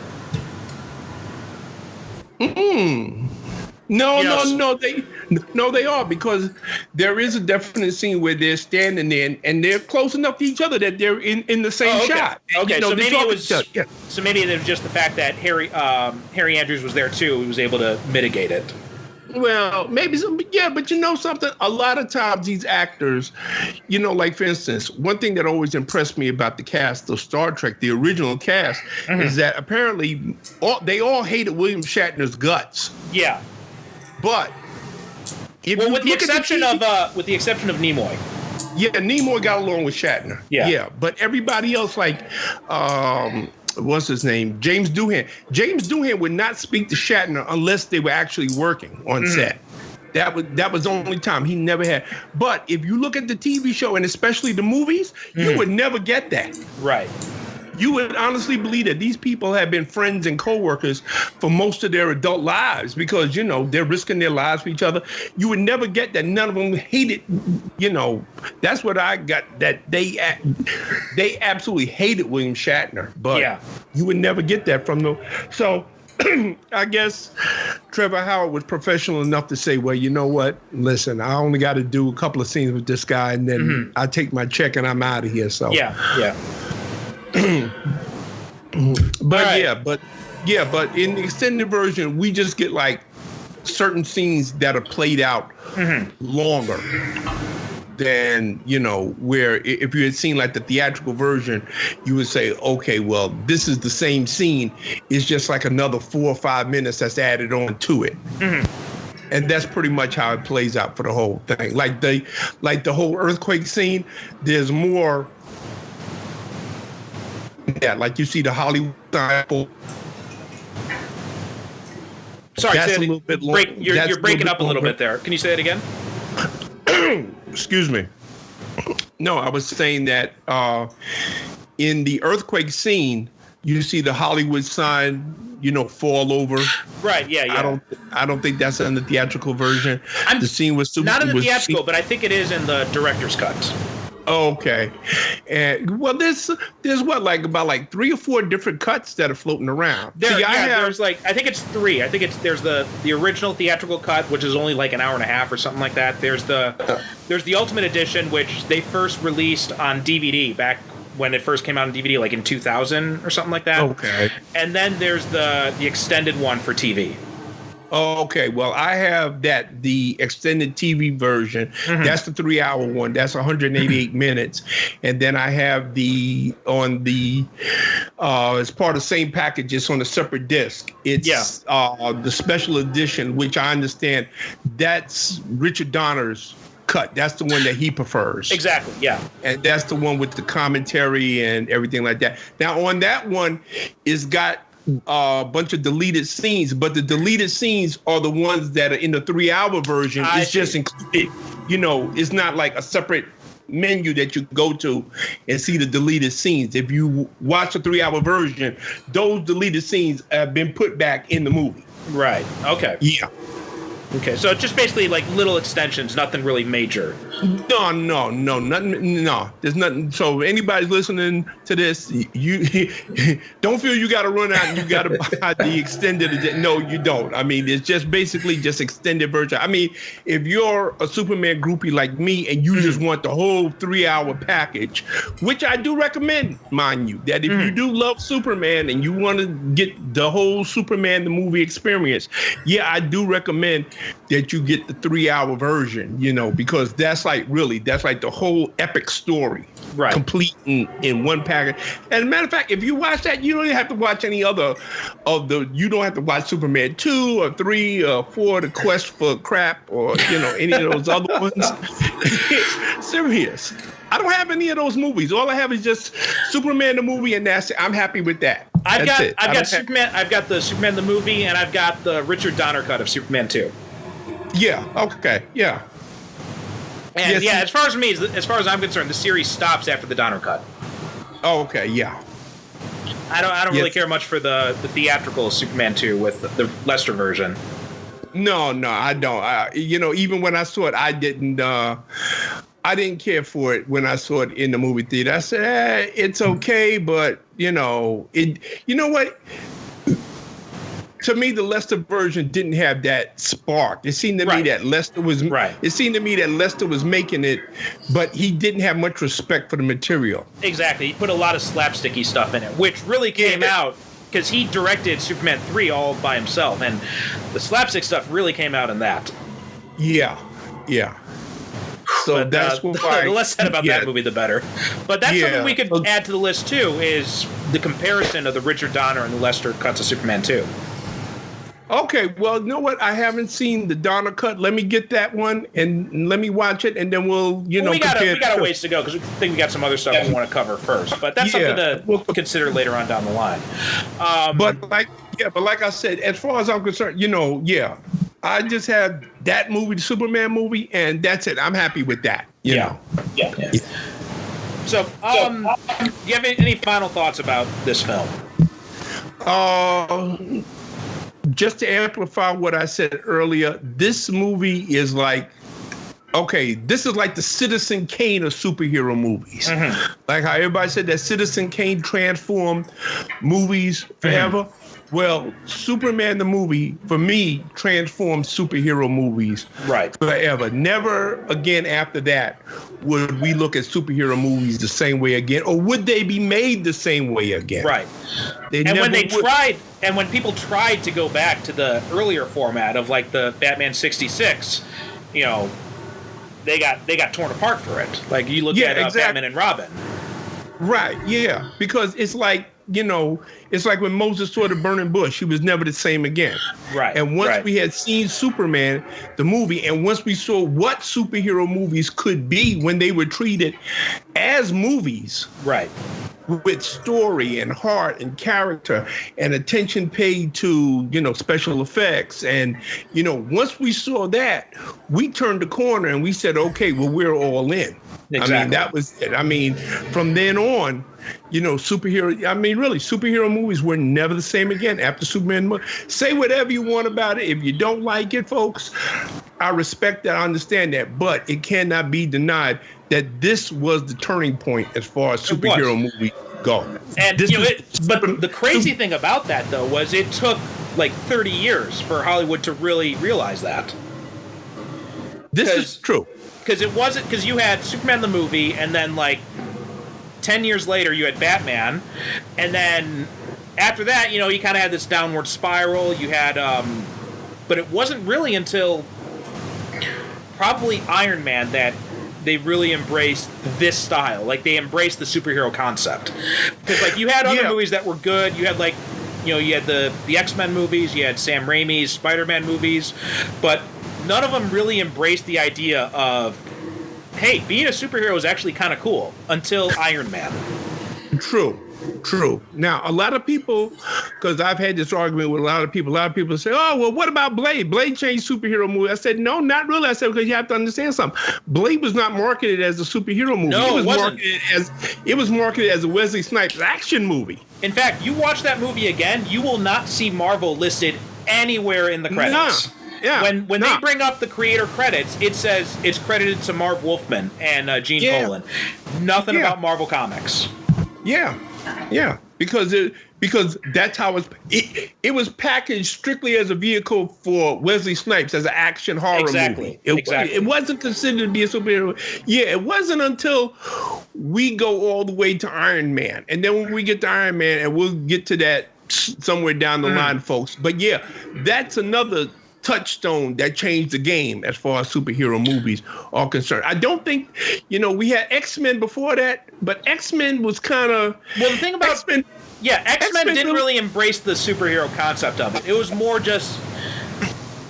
They focused more on, like, they didn't even have the costumes or anything like that, which I can understand the reasons why they made that decision, but they didn't really play up the superhero aspects of it.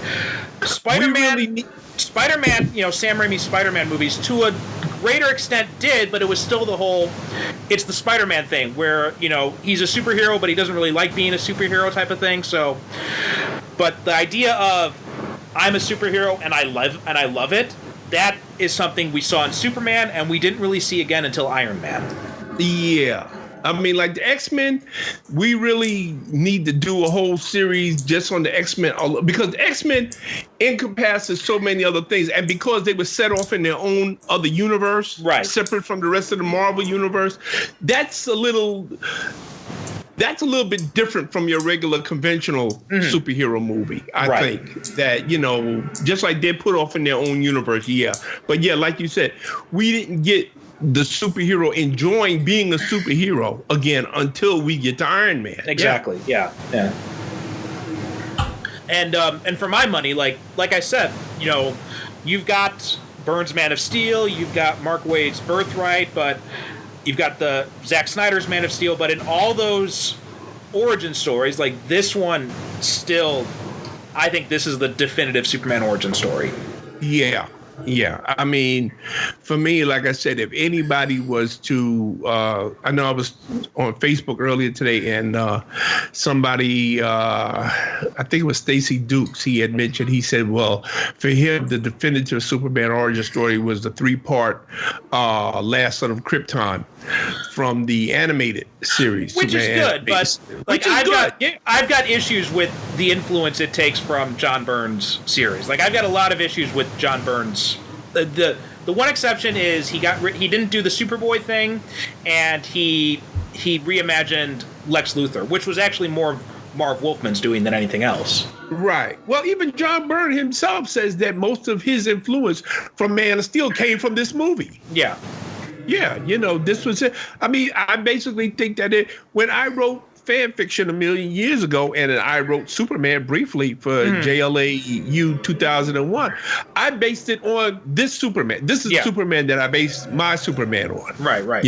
I mean, I don't think that the influence of this movie can be underestimated. Right. In as far as movies go and comic books, this movie has such a profound one of the things effect. that happens, the comics all do now too, is that the shield is his Kryptonian sigil, right? It's his Kryptonian name. Right. Yeah. That was Brando's idea. Really? Yes. Brando came up with the idea of them using the S shield as like the symbol. Yeah, because it's actually not an S. Right. That's something that came from. I think it was Mark Waid who established that. Well, it's not really an S because it's actually a Kryptonian sigil for hope. Yeah. It's actually some kind of Kryptonian symbol. It's the House of L. It's the family symbol, but it just happens to resemble it. But actually, the sigil is the yellow parts. Right. And the way that it breaks up the red parts, that's what makes it look like an S. Yeah, exactly. Yeah. Which is a damn clever idea, really, when you think about it. Yeah. So that was a good idea, and it really makes the S, like, it adds a whole new level of importance to it, because it's not just an S he wears on his chest, he's carrying his Kryptonian heritage with him. Yeah, that's his family crest that he carries with him, and, he displays to the world. Yeah, exactly. It's a nice little touch. I like it. But like I said, the influence of this movie, as far as I'm concerned, cannot be underestimated. Well, I mean, now, every time they do the Fortress of Solitude in the comics now, if in other TV shows, like when they do it on Supergirl, when they did it in Smallville, it's always the crystalline structure.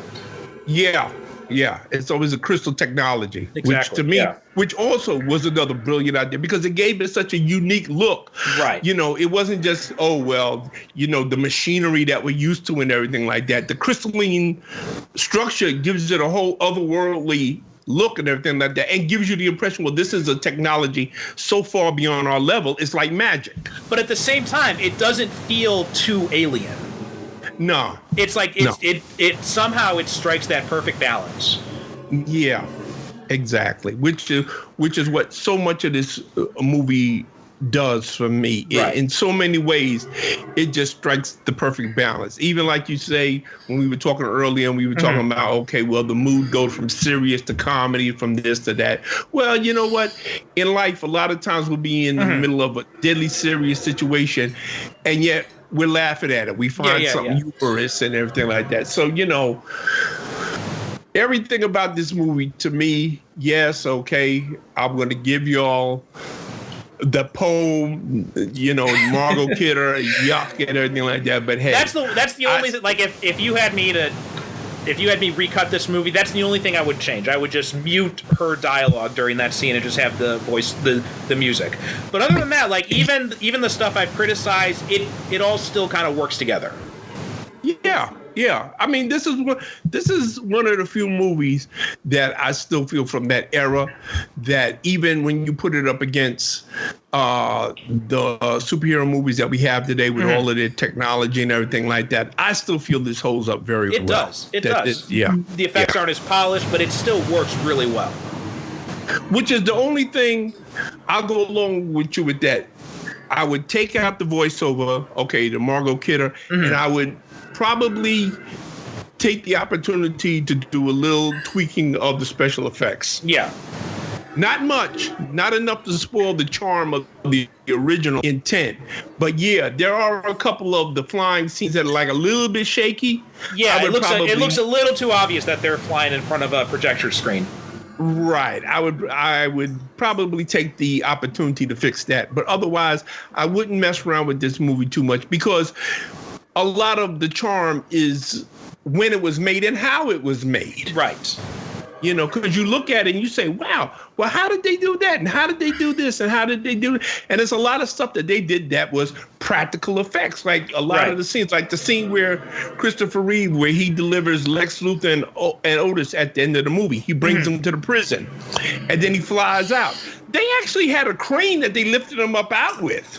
And they did, there was some like special photography I was reading about while back where when he's taking off, like they did some sort of like cross zoom or something where the background kind of zooms out while he kind of zooms in, so it kind of gives the illusion like he's actually flying up as opposed to just being in front of a screen.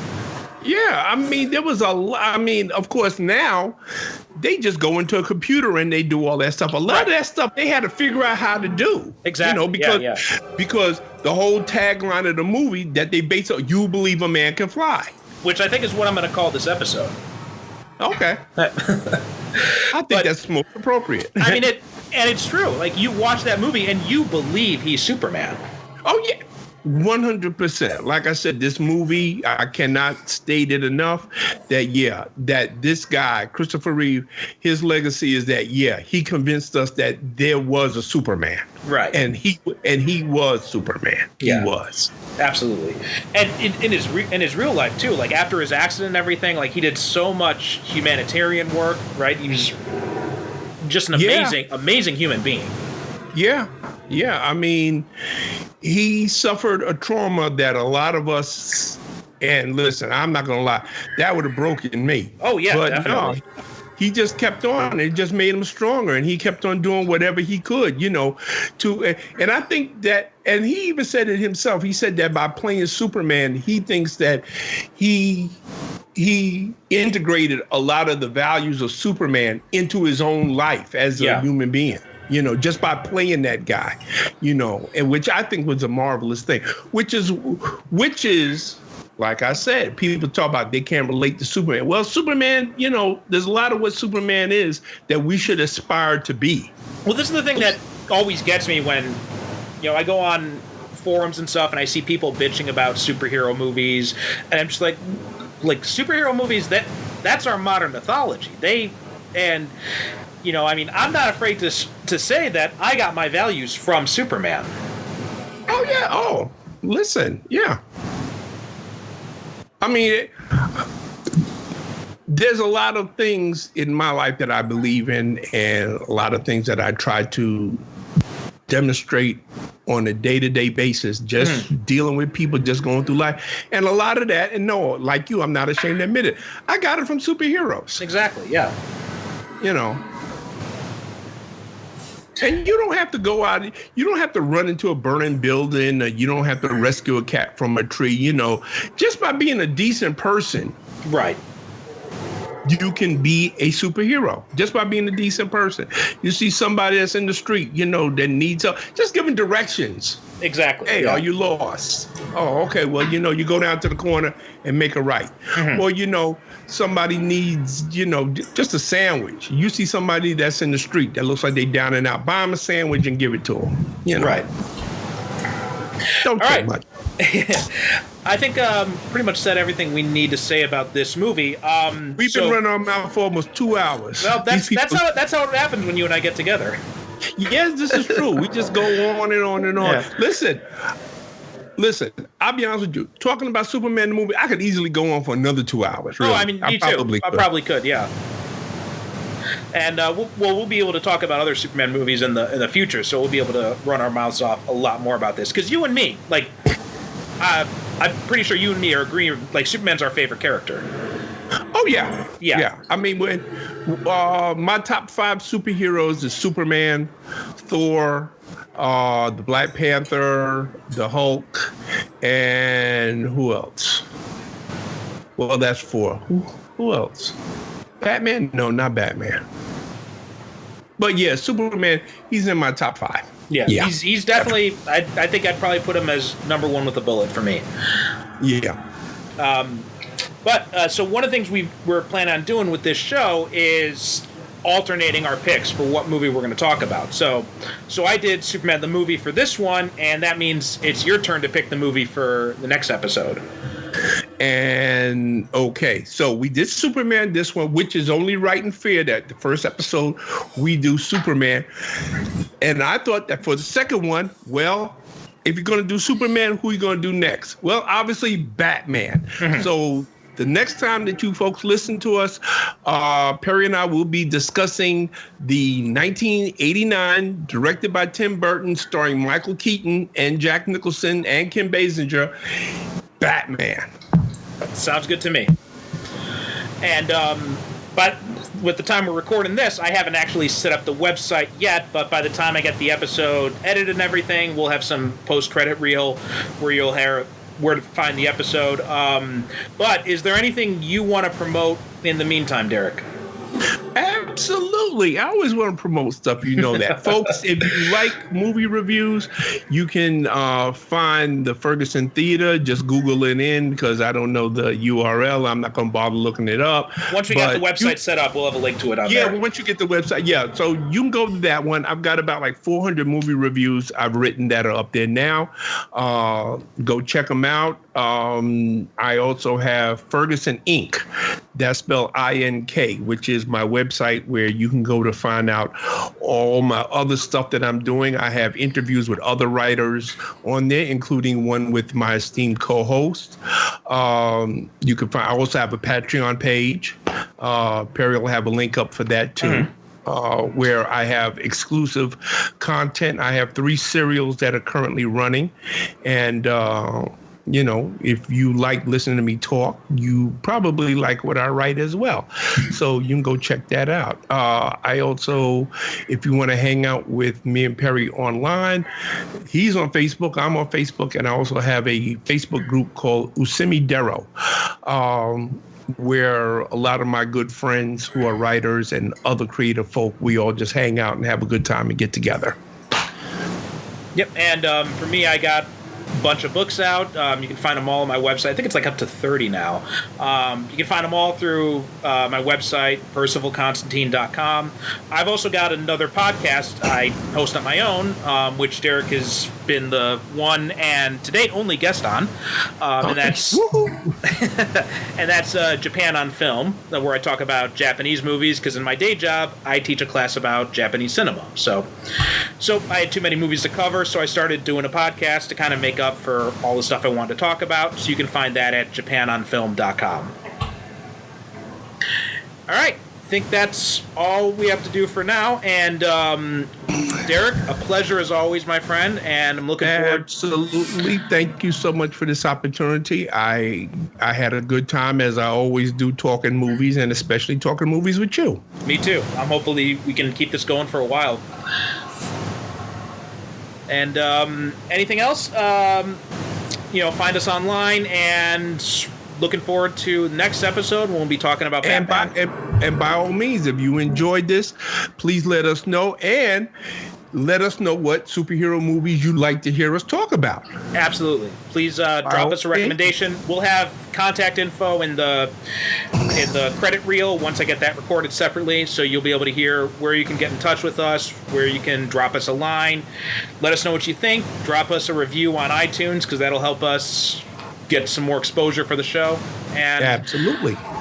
Yep. And that does it for Superhero Cinephiles for this episode. And once more, my name's Perry Constantine. And I'm Derek Ferguson. Thank you. God bless, and good night. Good night.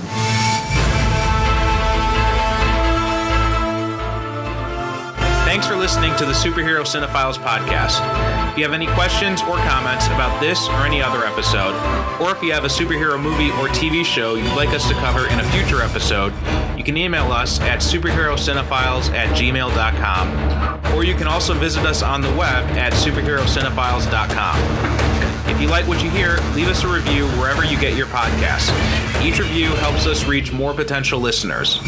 You can also support the show by renting or purchasing the movies discussed, or by picking up our books, all of which can be accessed through the website, as well as find links to our social media presences. The theme music for this show is a shortened version of Superhero Showdown, a royalty-free piece of music courtesy of BesleonStudios.com.